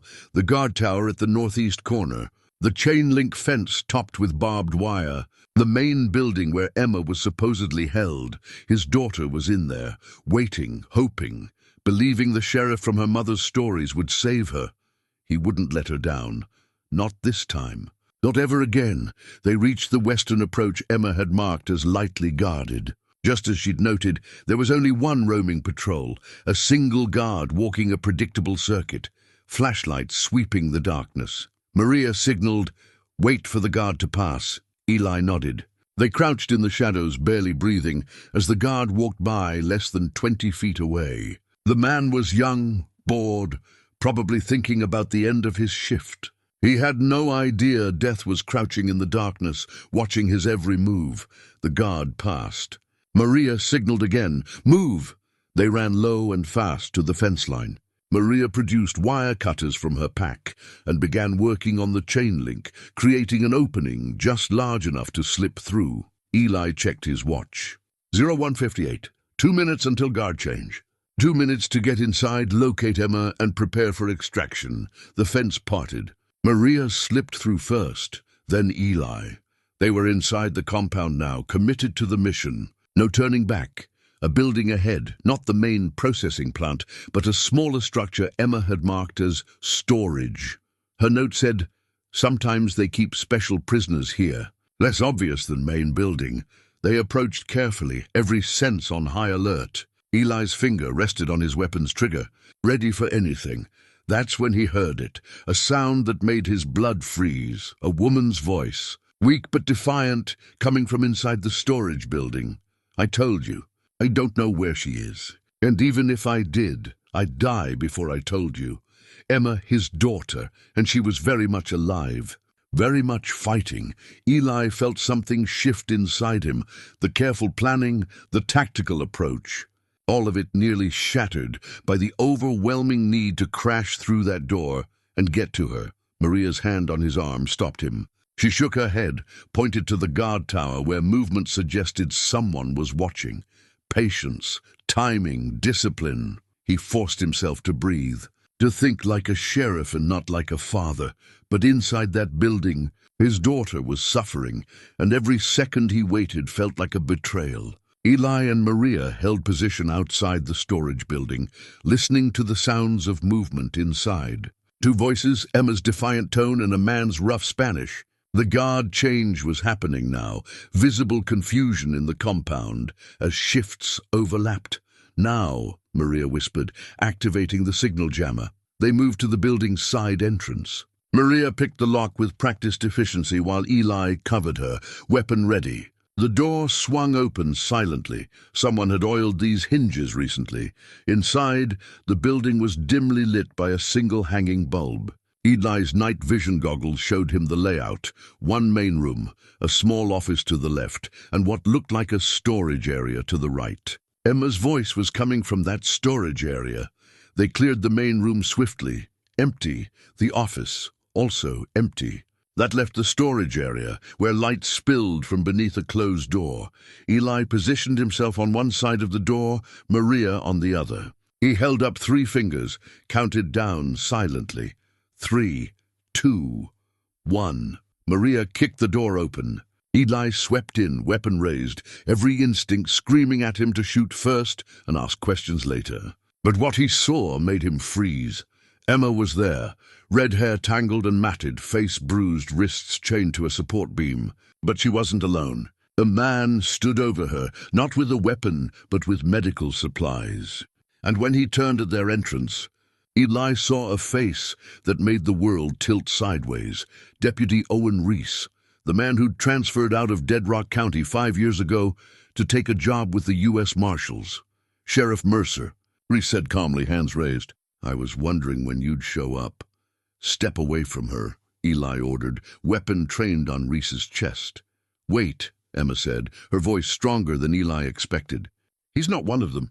It's complicated. Complicated. Maria kept her weapon up. He's a corrupt marshal working for Jacob Whitmore. Not exactly, Reese said. Though I can see why you'd think that. Sheriff, maybe we should talk before anyone starts shooting. Eli's mind raced. Reese was supposed to be the betrayer, the one who'd leaked Emma's location to the cartel. Martinez's intelligence had pointed directly at him, but Emma wasn't acting like a prisoner in the presence of her captor. She was acting like, he's been helping me, Emma said, for months, feeding me information, trying to get me out. The cartel thinks he's one of them, but he's actually undercover. Deep undercover, Reese added. So deep that even my own agency thinks I'm dirty. Had to be that way, or Jacob Whitmore would have sniffed me out. Prove it, Maria demanded. Reese slowly reached into his jacket and pulled out a badge. Not a U.S. Marshal badge, but something else. FBI. Special Agent Owen Reese, assigned to the Organized Crime Task Force. I've been embedded with Whitmore's operation for 3 years. Eli's weapon didn't waver. The evidence against you had to be real enough to convince Whitmore I'd actually turned. That meant burning some bridges, making some sacrifices. Reese looked at Emma. Including letting Dr. Whitmore here believe I was dirty for the first 4 months of her captivity. I couldn't risk breaking cover until I was sure the timing was right. Emma nodded. He told me 2 months ago. Showed me proof. Since then, we've been planning my escape, but we had to wait for the right moment. Wait for... She looked at Eli with eyes that were unmistakably his own. Wait for you, for me. My mother told me stories about you my whole life. About the sheriff who would move heaven and earth to protect people. When I got captured, when I drew that map, I knew. I had faith that if it got to you, you'd come. Tears filled her eyes. You're really him, aren't you? You're really my father. The word hit him like a physical blow. Father! This woman, chained and battered but unbroken, was calling him father. I am, he managed to say. And we're getting you out of here. Not so fast, Reese said. There's something you need to know first. Something that changes everything. He moved to a corner of the storage area and pulled back a top, revealing electronic equipment, computers, monitors, recording devices. I've been documenting everything. Every shipment, every transaction, every piece of corruption. But 2 days ago I discovered something. Jacob Whitmore. He's not just planning to use Dead Rock County as a distribution hub. We know, Maria said. He's planning to take over the town. It's worse than that. Reese pulled up a file on one of the computers. He's planning a demonstration, a message to law enforcement and rival cartels that no one is safe. Tomorrow night, he's going to attack Dead Rock County with everything he has. Kill everyone, burn it to the ground, and rebuild it as his territory, Emma gasped. Samuel, my mother. They're there, along with 300 other people, Eli said grimly. When? Sundown tomorrow. About 18 hours from now. Reese's expression was grave. He's marshalling forces now. I've counted over 100 sicarios preparing to move. They have military-grade weapons, explosives, everything needed to level a small town. We need to warn them, Maria said. Evacuate, no time, Reese interrupted. And it wouldn't matter. Whitmore has scouts watching the town. Any mass evacuation, he moves up the timeline. He's been planning this for months. He's got contingencies for everything. Then we stop him here, Eli said. Take out the leadership, the operation falls apart. That's the problem, Emma said quietly. My grandfather, Jacob, he's not here. He never stays in one place long. This compound is just a way station. He could be anywhere within 100 miles. Eli felt the trap closing around them.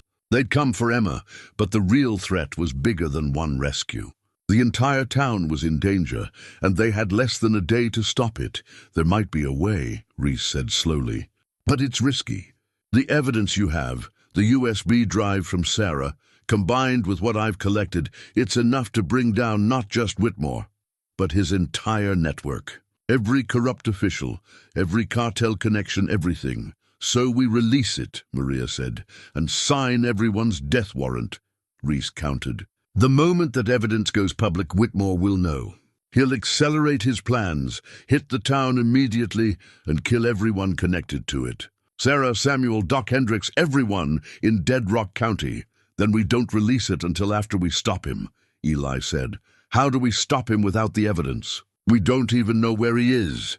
That's when Emma spoke up, her voice steady, despite her chains. I know where he is. Everyone turned to her. He visits me, she continued, every few weeks. Gloats about how he's going to destroy everything my mother built, how he's going to kill everyone she cares about. The last time he was here, he let something slip, mentioned checking on the preparations at the old ranch. The old ranch. Eli's heart skipped a beat. The Whitmore Ranch? Back in Dead Rock County? Emma nodded. He's been using the abandoned family property as his staging ground. It's perfect, isolated, empty, no one goes there anymore. He can gather his forces right under your nose.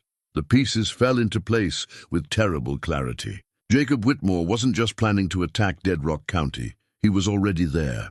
Had been there for who knows how long, preparing his assault from the very property where Sarah had grown up. We need to get back, Eli said. Now, get Emma out of here, get back to the county and stop this before it starts. Not that simple, Reese said. The moment Emma disappears, they'll know something's wrong. They'll move up the timeline, and we'll lose any advantage we have. So what do you suggest? Maria asked. Reese looked at Emma. We had a plan. Before you showed up. It was risky, but it might still work. Emma met his eyes, then looked at Eli. I stay here. Pretend nothing's changed. Buy you time to get back to Dead Rock County and prepare. Absolutely not, Eli said immediately. I just found you. I'm not leaving you in enemy hands. You're not leaving me. Agent Reese will be here. And Dad, the word caught in her throat the first time she'd said it directly. Dad, if we don't do this, everyone dies. Samuel, my mother, everyone you've sworn to protect. This is the only way. Eli wanted to argue, wanted to grab her and run, and never look back. But he saw the determination in her eyes, his eyes, and knew she was right. Sarah had sacrificed everything to keep Emma safe. Now Emma was making the same choice, putting others before herself. How long? He asked. How long do we have? 12 hours, Reese said. I can keep her hidden that long, but after that, they'll come looking. And if they find out she's still here and you're gone, they'll know something's up. 12 hours to get back, warn the town, and prepare for an assault by 100 armed cartel soldiers. Maria shook her head. That's impossible. Then we'd better get started, Eli said. He moved to Emma, gently touched her face. The first time he'd ever touched his daughter. I'm coming back for you. I swear it. I know, she said, tears streaming down her face. Because you're the sheriff from my mother's stories. And the sheriff always saves the day. There's one more thing, Reese said, pulling out a small device. This is a transponder. Once you're ready, once you've prepared whatever defense you can, activate it. It'll send a signal that I'm being attacked. That'll draw Whitmore's forces away from the town, give you time to hit the ranch while they're confused, and put you and Emma in immediate danger, Eli said. I can handle it, Reese assured him. I've got extraction protocols in place, but it has to be timed perfectly. Too soon and they'll realize it's a diversion. Too late and the town gets hit before you're ready. Eli took the transponder. How will I know when? Emma spoke up. You'll know when you see my grandfather, when you're ready to end this. That's when. Not before. They had 12 hours. 12 hours to drive back to Dead Rock County, prepare a defense against overwhelming odds, and somehow stop Jacob Whitmore's plan to destroy everything. Eli looked at his daughter one more time, memorizing her face. When this is over, we're going to have that talk. The one we should have had 30 years ago. I'd like that, Emma said, smiling through her tears. As they prepared to leave, Reese pulled Eli aside. Sheriff, there's something else. In my investigation, I found out why Jacob Whitmore hates you so much. Why he's willing to destroy an entire town just to hurt you. Tell me. Because you represented everything he wasn't. Sarah loved you because you were honest, honorable. Everything her father despised. When she chose you over him, it broke something in him. This isn't just about territory or business, it's personal. He wants to destroy you the same way he feels you destroyed his family.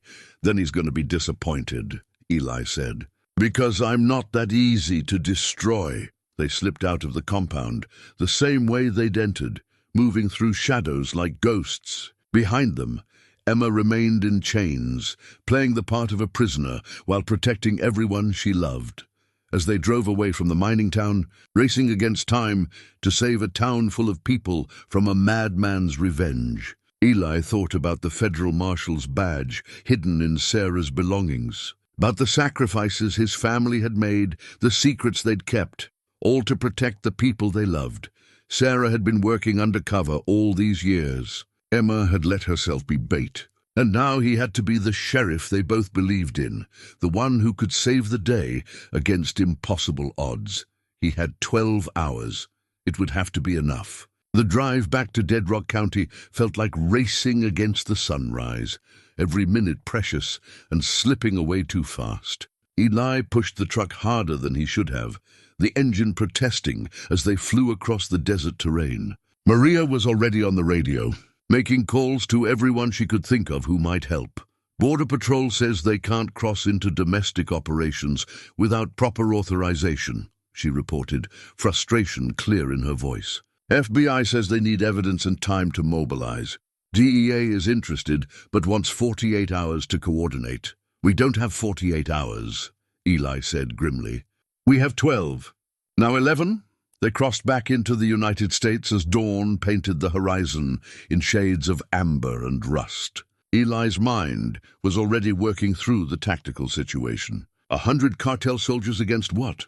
The handful of deputies Maria had arranged, Doc Hendricks, maybe a few townspeople who knew how to handle weapons. They'd be slaughtered unless they were smart about it. We need to turn Dead Rock County into a fortress, he said. Use the terrain, the buildings, everything we have, against that kind of firepower. Maria shook her head. Sheriff, I'm all for brave last stands, but this is suicide. Then we don't make it a stand. We make it a trap. Eli pulled out Emma's map, studied it alongside his mental map of the county. The Whitmore Ranch, its isolated, single-access road, surrounded by open ground. If Jacob's forces are staging there, that's both a weakness and a strength. How do you figure? They're concentrated in one location. If we can hit them there before they mobilize, we cut off the head of the snake. With what army? Maria demanded. It's just us, Sheriff. No, Eli said slowly, an idea forming. It's not just us. We've got 300 people in Dead Rock County. Law-abiding citizens who've built lives there, raised families. Some of them are veterans. Some are ranchers who know this land better than any cartel soldier. And all of them have a stake in protecting their home. You want to deputize the town? I want to give them a fighting chance. If we evacuate, Jacob wins. He takes the territory unopposed. If we run, we lose everything. But if we stand and fight smart, we might just survive. Maria was quiet for a moment, then nodded. All right, Sheriff, you've got a point. But we need to be realistic about what we're asking people to do. Some of them will die. I know, Eli said quietly. But at least they'll die fighting for something that matters. They reached Dead Rock County as the sun fully crested the horizon, turning the desert gold. The town looked peaceful, innocent, completely unaware of the storm about to break over it. Eli felt a surge of protectiveness so strong it nearly choked him. These were his people, his responsibility. They went straight to the clinic. Doc Hendricks was waiting, having gotten Maria's cryptic message to be ready. Sarah was still unconscious but stable. Samuel was awake, playing with Ranger, the dog's tail wagging gently. "Grandpa Sheriff," Samuel called out, running to Eli with the easy affection of a child who decided to trust him completely. Grandpa Sheriff. The title hit Eli harder than he expected. He knelt down, hugged the boy. "Hey there, son. You been taking care of your grandma?" "Uh-huh. And Ranger's been taking care of me. That's good. That's real good." Eli looked up at Doc. "How is she?" "Hanging on by a thread and sheer stubbornness," Doc said. "Whatever you're planning, you'd better make it count. I don't think she has more than a day or two left. A day or two. By sunset, this would all be over, one way or another. We need to talk," Eli said. "Everyone." "Town meeting, right now." Doc raised an eyebrow. "It's 6 in the morning, Eli. People are barely awake." "Then wake them up. Ring the church bell. Use the emergency broadcast system, whatever it takes. Every adult in Dead Rock County needs to be at the town hall in 1 hour. The urgency in his voice must have convinced Doc. Within 15 minutes, the church bell was ringing, the emergency signal that hadn't been used in years. By 7 o'clock, the town hall was packed with confused, worried citizens in various states of dress. Rosa was there, still in her diner apron. Dutch Peterson had made it in from his ranch, looking concerned. Mrs. Chen sat in the front row, her sharp eyes missing nothing.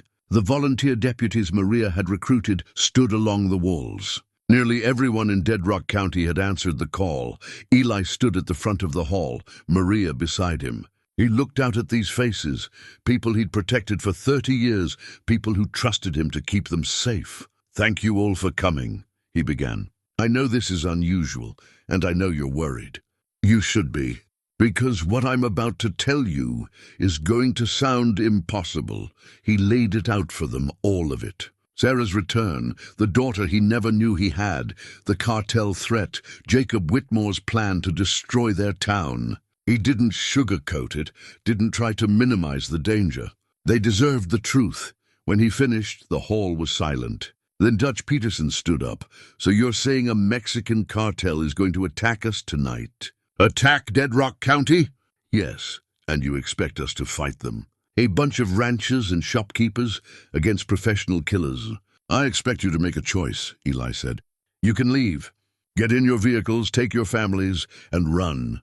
I won't blame you. It's the smart thing to do. And if we stay?" Rudzer asked. "If you stay, I'll teach you everything I can in the next few hours about how to defend yourselves. We'll turn this town into a fortress, make it so costly for them to attack that they'll think twice. And we'll have a chance, not a guarantee, but a chance to protect our home. Or we could just call in the cavalry," someone shouted from the back. "FBI, military, someone with real firepower." "Already tried," Maria said. "They need time we don't have. By the time they mobilize, it'll be too late. So we're on our own," Mrs. Chen said. It wasn't a question. "Yes," Eli admitted. "We're on our own." Another silence. Then, surprisingly, it was Rosa who spoke up. "I came to this country with nothing but the clothes on my back," she said. "Built my diner from scratch, raised my children here. This town gave me a home when I had nowhere else to go. If someone wants to take that away," she crossed her arms, "they'll have to go through me first." Dutch stood again. "I've got rifles at the ranch. Ammunition, too. And I know a dozen other ranchers who can shoot straight. I've got medical supplies," Doc Hendricks added. "Can set up a field hospital, treat wounded." One by one, people stood. The owner of the general store offered to provide supplies. The postmaster, a former army sergeant, offered tactical expertise. Even old Mrs. Chen stood up. "I may be old, but I can still load magazines and spot targets. My late husband taught me well." Eli felt something swell in his chest. Pride, gratitude, hope. These weren't soldiers, weren't trained warriors. But they were people fighting for their homes, their families, their way of life. And that made them dangerous. "All right," he said, his voice rough with emotion. "Here's what we're going to do." For the next 2 hours they planned. Eli laid out the town's defenses. The church steeple would be a sniper position, the general store would be fortified as a supply depot, the clinic would be the medical station. Houses would be barricaded, fields of fire established, fallback positions prepared. The ranchers went home to get weapons and ammunition. The shopkeepers began boarding up windows. The volunteers practiced basic tactical movements under Maria's instruction. Dead Rock County transformed from a sleepy desert town into something harder, more determined. Eli moved through it all, directing, encouraging, making sure everyone knew their role. But part of his mind was always on the Whitmore Ranch, 3 miles outside town. That's where Jacob was, where the real threat waited. At noon, he called a smaller meeting, just the core group who would lead the defense. Dutch Peterson, Rosa, Doc Hendricks, Maria, and 3 other volunteers who had military experience.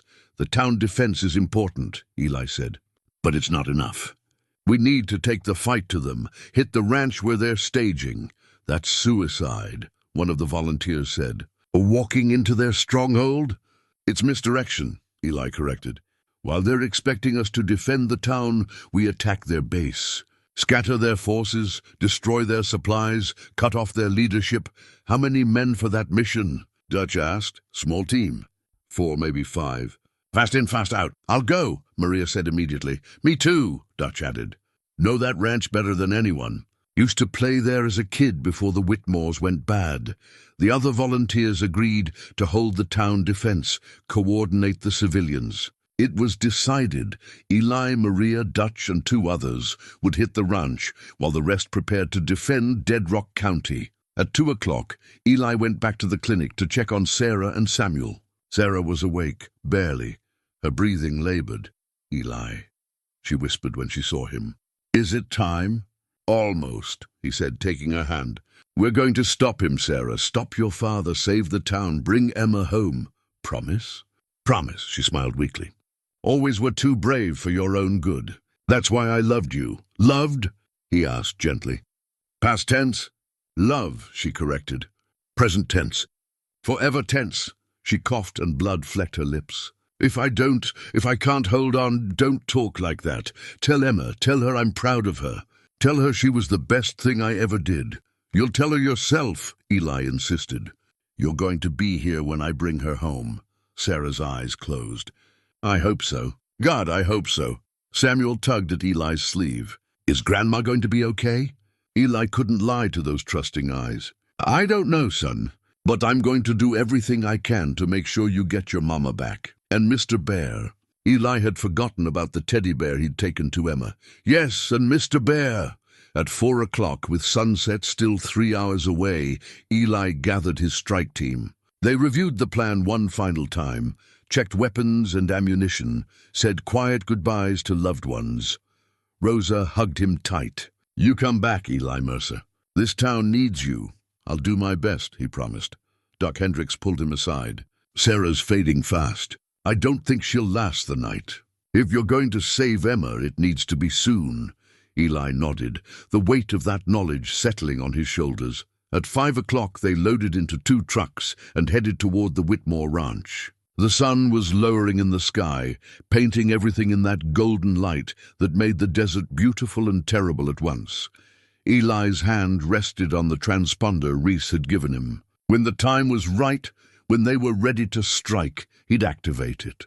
Signal Emma's rescue, draw the cartel's attention away from the town, and hopefully tip the balance in their favor. But timing was everything. Too soon, and they'd lose the element of surprise. Too late, and Emma might not make it. As they approached the ranch, staying off the main road and using the terrain for cover, Eli could see signs of activity. Vehicles, lots of them, men moving around. The scope of Whitmore's operation was bigger than he'd feared. Jesus, Dutch whispered. That's not 100 men. That's more like 200. Eli's jaw tightened. The odds had just gotten worse. But there was no turning back now. They positioned themselves on a ridge overlooking the ranch, using high-powered binoculars to survey the compound. Maria documented everything: guard positions, vehicle locations, probable ammunition stores. There, Eli said, pointing to the main ranch house. That's where Jacob will be. That's Command Central. So we hit it hard and fast, one of the volunteers said. Not yet. Eli checked his watch. 6 o'clock. 1 hour until sunset, until the attack on Dead Rock County was supposed to begin. We wait for the right moment. Let them start to mobilize, get disorganized. Then we strike. They settled in to wait, each person alone with their thoughts. Eli thought about Sarah dying in the clinic, about Samuel waiting for his mother, about Emma still in chains in Mexico, trusting that he would save her. He thought about the photograph in his wallet, about 30 years of not knowing, about all the moments he'd missed with his daughter, all the birthdays, graduations, triumphs and failures that he should have been there for. He couldn't change the past, but he could damn well fight for the future. The sun touched the horizon, painting the sky in shades of fire. Below them, the ranch came alive with activity. Men shouting, engines starting, weapons being loaded. It was time. Eli pulled out the transponder, his finger hovering over the activation button. This was it, the point of no return. Once he pressed this, Emma and Reese would be in immediate danger. The cartel would scramble to respond. And here, at the ranch, chaos would reign. He thought of Emma's last words, "You'll know when." He looked at his team, saw them ready, determined, scared, but committed. He looked at the ranch below, at the evil that had destroyed so many lives, that threatened everything he cared about. He knew. Eli pressed the button. The moment Eli pressed the transponder, alarms began shrieking at the ranch below. Men scattered like ants from a disturbed hill, shouting in Spanish, grabbing weapons, running for vehicles. The chaos was immediate and total. "What the hell?" Dutch whispered. "What did you just do?" "Signaled Emma's rescue," Eli said, already moving down the ridge. "Now they think their compound in Mexico is under attack. They'll split their forces, send reinforcements south. That's our window." They moved fast, using the confusion below as cover. The perimeter guards had abandoned their posts, rushing toward the main house where orders were being screamed. Eli's team slipped through the fence line like shadows. 2 minutes, Maria said, checking her watch. "Maybe 3 before they realize it's a diversion. Then we'd better move fast." They split up as planned. Maria and one volunteer headed for the vehicle depot, disable the transportation, strand the forces here. Dutch and the other volunteer went for what looked like an ammunition storage building. Eli headed straight for the main house. The ranch house loomed before him, 2 stories of faded wood and broken windows. The same house where Sarah had grown up, where Jacob Whitmore had made his daughter choose between love and loyalty. Now it was the heart of a criminal empire. Eli kicked in the back door, weapon raised. The kitchen was empty, but he could hear shouting from deeper in the house. He moved through quickly, clearing rooms with the efficiency of old training made new by desperation. A man appeared in the hallway, one of Jacob's soldiers reaching for his weapon. Eli didn't hesitate. 2 shots, center mass, and the man dropped. No time for mercy, no time for anything but survival. More shouting from upstairs. Eli took the stairs 2 at a time, his heart pounding, but his hands steady. He'd come too far, sacrificed too much, to fail now. The 2nd-floor hallway stretched before him. 3 doors, 2 closed, 1 open. Through the open door, he could see movement, hear voices. One of them he recognized from old memories, made rough by years and cigarettes. Jacob Whitmore. Eli positioned himself beside the door, listened. Jacob was giving orders, trying to make sense of the chaos. "Get everyone to Mexico, now. If someone's hitting the compound, we need to..." That's when the explosion from the vehicle depot rattled the windows. Maria's handiwork. She'd found something flammable and made it count. What the hell was that? Jacob roared. Eli didn't give him time to figure it out. He swept into the room, weapon up, and came face to face with the man who'd destroyed so many lives. Jacob Whitmore was in his 70s now, but age hadn't softened him. His face was hard, scarred, with eyes like chips of ice. He had a gun in his hand, but so did Eli, and for a frozen moment they stared at each other across 30 years of hatred. "Eli Mercer," Jacob said, and somehow he made the name sound like a curse. "Should have known you'd show up. Always were too stupid to know when you were beaten. It's over, Jacob. Your operation, your revenge, all of it." The evidence is already in the hands of federal authorities. You're finished, Jacob laughed to sound like breaking glass. You think I care about the business? I've got enough money stashed to live like a king for whatever time I have left. He gestured around, this was never about money. This was about you, about me, about making you pay for stealing my daughter, for turning her against me, for being everything I wasn't, noble, honest, good. Jacob spat the last word like poison. I made Sarah choose, you know. Told her I'd destroy you if she didn't leave. And she did. Because she loved you more than she loved her own father. That's what this is about. Jealousy! Call it what you want. I call it justice. I've spent 30 years making sure you never knew about Emma, making sure you lived with that loss. And now, in your final hours, you get to know. You get to know you had a daughter all along, and that she's going to die screaming in Mexico while I burn your precious town to ashes. Emma's already free, Eli said. And your forces aren't going to make it to Dead Rock County. It's over. Jacob's eyes narrowed.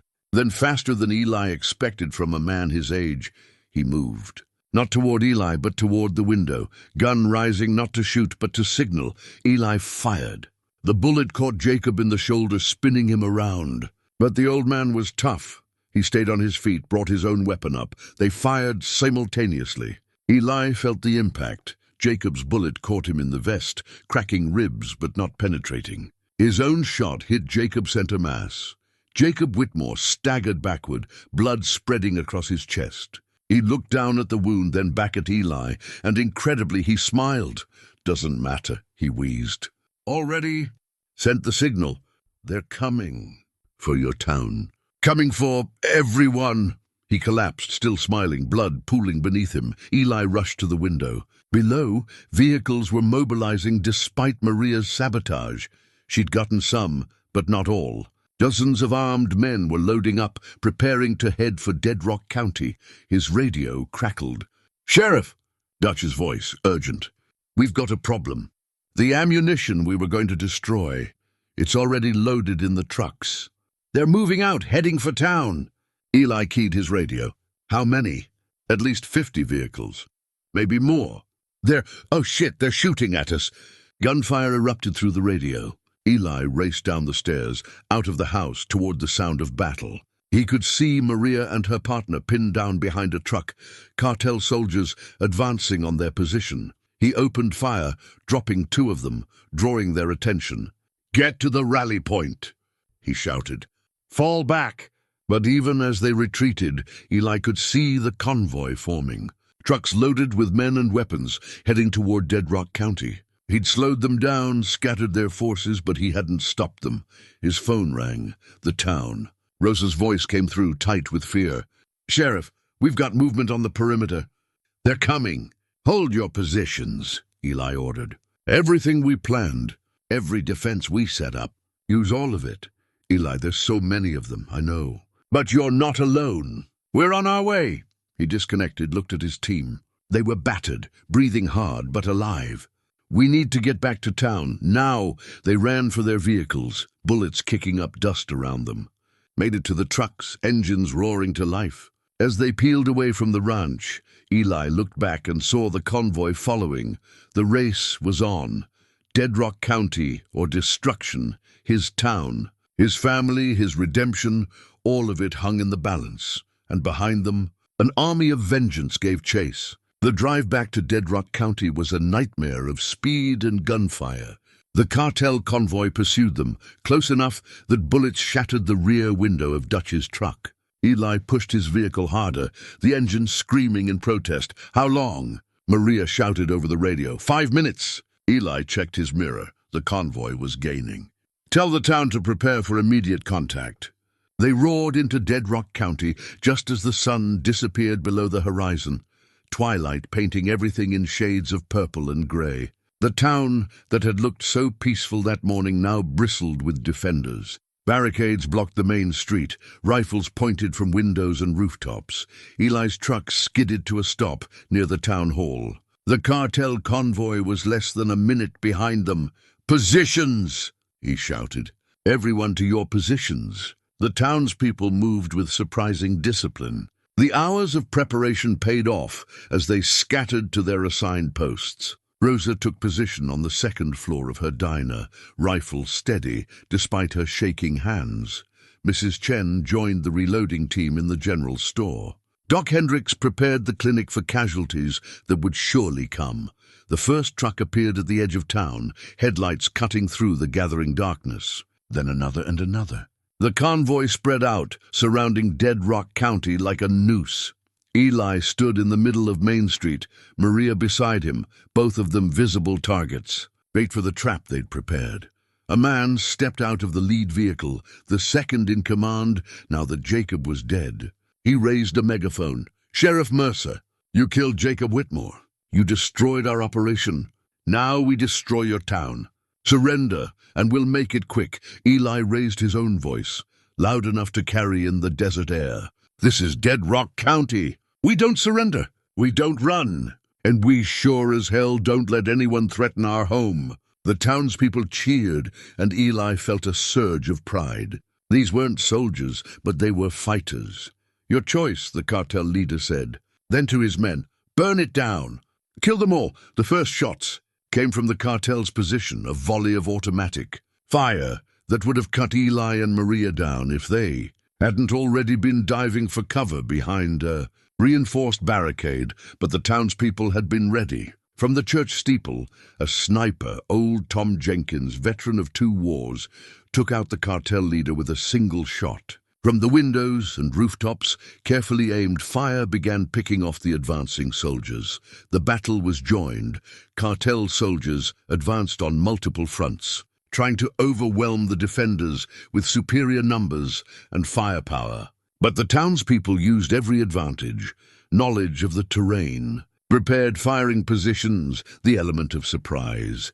Rosa's diner became a fortress, its second floor providing perfect overwatch of the southern approach. The general store's reinforced walls turned it into a machine gun nest. Even the church, with its thick adobe walls, became a defensive position that the cartel couldn't easily breach. Sly moved through the chaos, directing fire, repositioning defenders, turning his knowledge of every building and alley into tactical advantage. Maria was everywhere at once, her tactical training invaluable as she coordinated the civilian fighters. But they were still outnumbered 3-1, and the cartel had military-grade weapons. An explosion rocked the general store, a grenade or rocket launcher. The building's front wall collapsed, and cartel soldiers poured through the breach. The defenders fell back, fighting room by room, making the enemy pay for every foot of ground.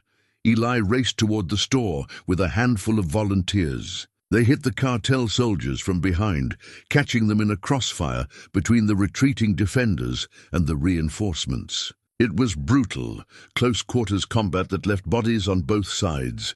His radio crackled. Doc's voice strained. "Clinic's under attack.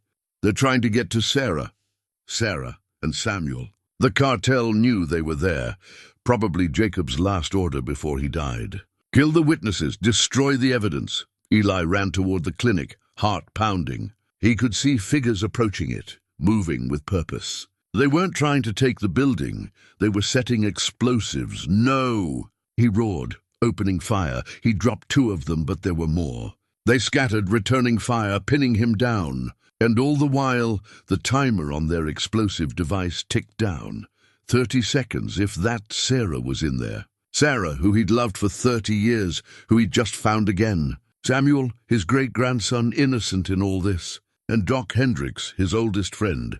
20 seconds.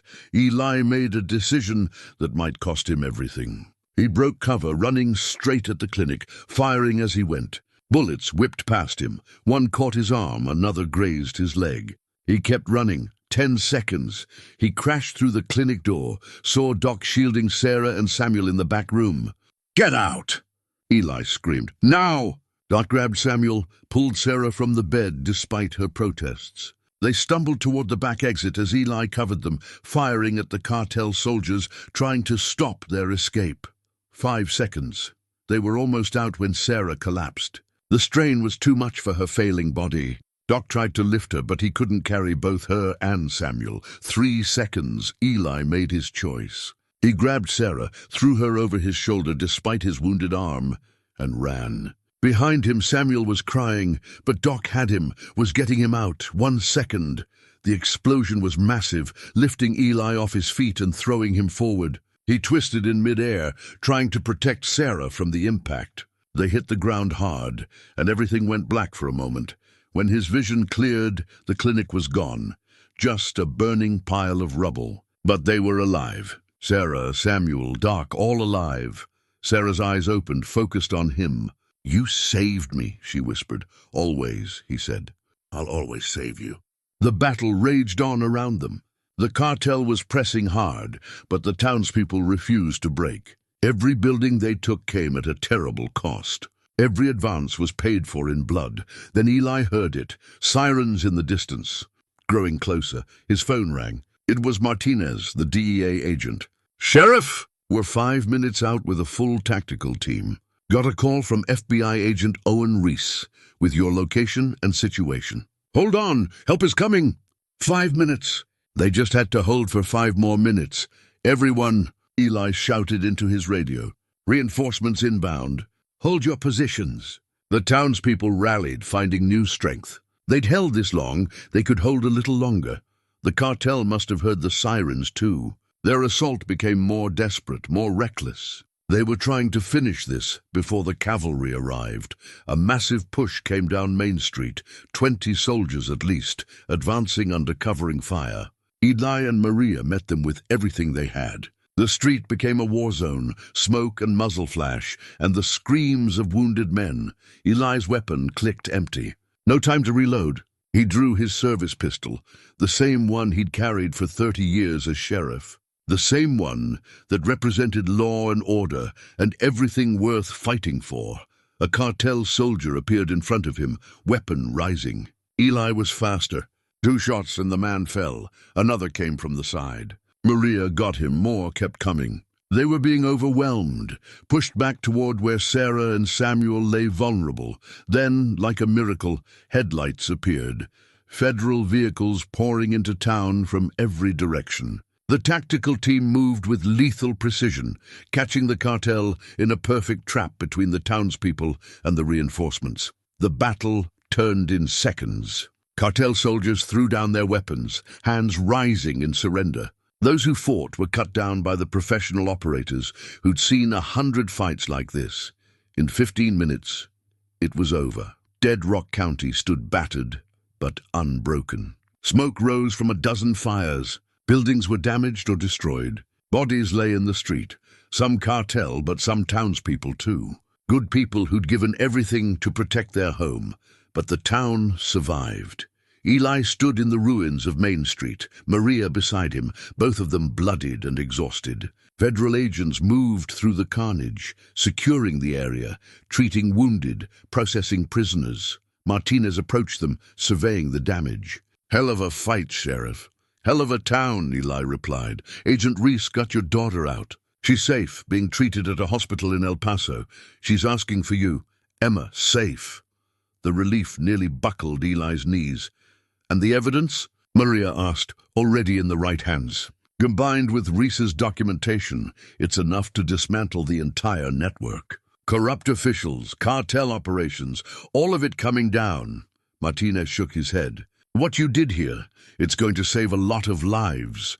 Rosa emerged from her diner covered in dust but unharmed. Dutch limped out of the general store, supporting another wounded defender. Mrs. Chen walked out of what remained of the church, rosary in hand. One by one, the people of Dead Rock County appeared. Fewer than had started the fight, but alive, survivors. They gathered in the street, looking at each other, looking at their damaged town, and somehow finding the strength to smile. They'd won, against impossible odds, against overwhelming force. They'd protected their home. Eli turned to check on Sarah, found her sitting up with Doc's help, Samuel clutched in her arms. She looked terrible. Death was still coming for her, but her eyes were bright. "We did it," she said to Eli. "We protected them all." "We did," he agreed. "Now go," she urged. "Go get our daughter." Bring her home, Eli nodded. He climbed into one of the federal vehicles. Let them drive him toward El Paso, toward the hospital, toward the daughter he'd never met but had loved his entire life without knowing it. The sun was rising again, painting the desert in shades of hope.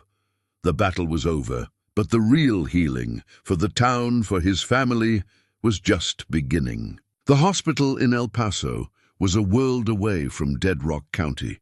Clean white walls, the beep of monitors, the efficient movement of medical professionals. Eli felt out of place in his torn, bloody uniform, but he didn't care. He was here for one reason. Emma Agent Reese met him in the hallway. She's in room 304. Minor injuries, dehydration, but she's tough. Like her parents. Eli paused outside the door, suddenly uncertain. 30 years of missed moments, and now he was about to meet his daughter. What did you say? How did you bridge that gap? He knocked softly, heard a voice say, "Come in." She was sitting up in bed, red hair cleaned and brushed, those familiar eyes watching the door. When she saw him, her face lit up with a smile that took his breath away. "Dad," she said, and the word hung in the air between them like a prayer. "Emma." He moved to her bedside, and she reached for him, pulling him into an embrace that felt both foreign and completely right. "I knew you'd come," she said against his shoulder. "Mom told me stories about you my whole life. The sheriff who never gave up, who always did the right thing." "I'm sorry," Eli said. "Sorry I wasn't there. Sorry for all the years we lost. That wasn't your fault." Mom explained everything. Emma pulled back, looked at him with tears in her eyes. "She loved you so much. Still does." They talked for hours, filling in the gaps of 30 years. Emma told him about growing up in Mexico, about medical school, about her work helping people. Eli told her about Dead Rock County, about the people he'd protected. "I need to see her," Emma said. "Before it's too late."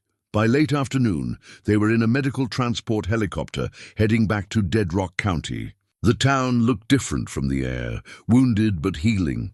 When Emma entered the temporary medical station where Sarah lay, their eyes met. For a moment, mother and daughter just stared at each other. Then Emma was at her bedside, taking her hand. "Mama," Emma whispered. "My beautiful girl," Sarah managed. "You came home." Samuel burst into the room, Ranger at his heels. He climbed onto the bed, needing to be close to both women. Eli stood back, watching his family reunite. Sarah looked at him, mouthed the words, "Thank you." 2 weeks passed in a blur of federal investigations and reconstruction. The evidence destroyed the cartel's network completely. But more important was what happened in Dead Rock County. The town came together like never before, rebuilding stronger than ever. Emma decided to stay, setting up a medical practice. Samuel started school with Ranger as the unofficial mascot. And Sarah held on, defying the doctors, needing to see her family whole before she let go. 3 weeks after the battle, Sarah called Eli to her bedside. Emma was there too, holding her mother's hand. "I need to tell you both something," Sarah said, her voice weak but clear. "I spent 30 years thinking I did the right thing, but I was wrong. We should have faced it together. Should have trusted love to be stronger than fear. You did what you thought was best," Eli said. "Promise me, both of you. Don't let fear keep you from the people you love." "We promise," Emma said. Sarah smiled, peaceful at last. "I never stopped loving you, Eli. Not for one day in 30 years. I never stopped loving you either." As the sun set, Sarah Whitmore took her last breath, surrounded by the family she'd protected with her life. 2 months later, Dead Rock County held a celebration. The town square filled with people, music, and laughter. Emma stood with Eli on the clinic steps, watching the festivities. "Think she'd approve?" Emma asked. "I think she'd love it," Eli said. "Samuel asks about you constantly. Wants to know when Grandpa Sheriff is coming over." She paused. "And I want to know my father. Want Samuel to have his grandfather in his life." Eli felt warmth spread through his chest. "I'd like that. Very much. Good, because family isn't just about blood. It's about showing up. And Dad, you've proven you know how to do that." Samuel ran up, Ranger panting beside him. "Grandpa Eli." "Come dance." So Eli danced with his great-grandson in the town square, surrounded by the people he'd protected, the family he'd found, the life he'd never known he was missing. Later, As stars filled the desert sky, Eli stood where the old clinic used to be. Maria joined him with 2 bottles of beer. "Think we'll ever have a quiet year in Dead Rock County?" she asked. "God, I hope not," Eli said, and meant it, because quiet meant not knowing what you had until it was gone. Now he had Emma, he had Samuel. He had a town that had proven itself stronger than any threat. He had a family. Ranger came trotting over, nuzzled Eli's hand. The dog that had refused to let him pass, that had led him to the truth. "Good boy," Eli said. "You knew all along, didn't you?" In the distance, Emma and Samuel headed home, the boy holding tight to his mother's hand, his family.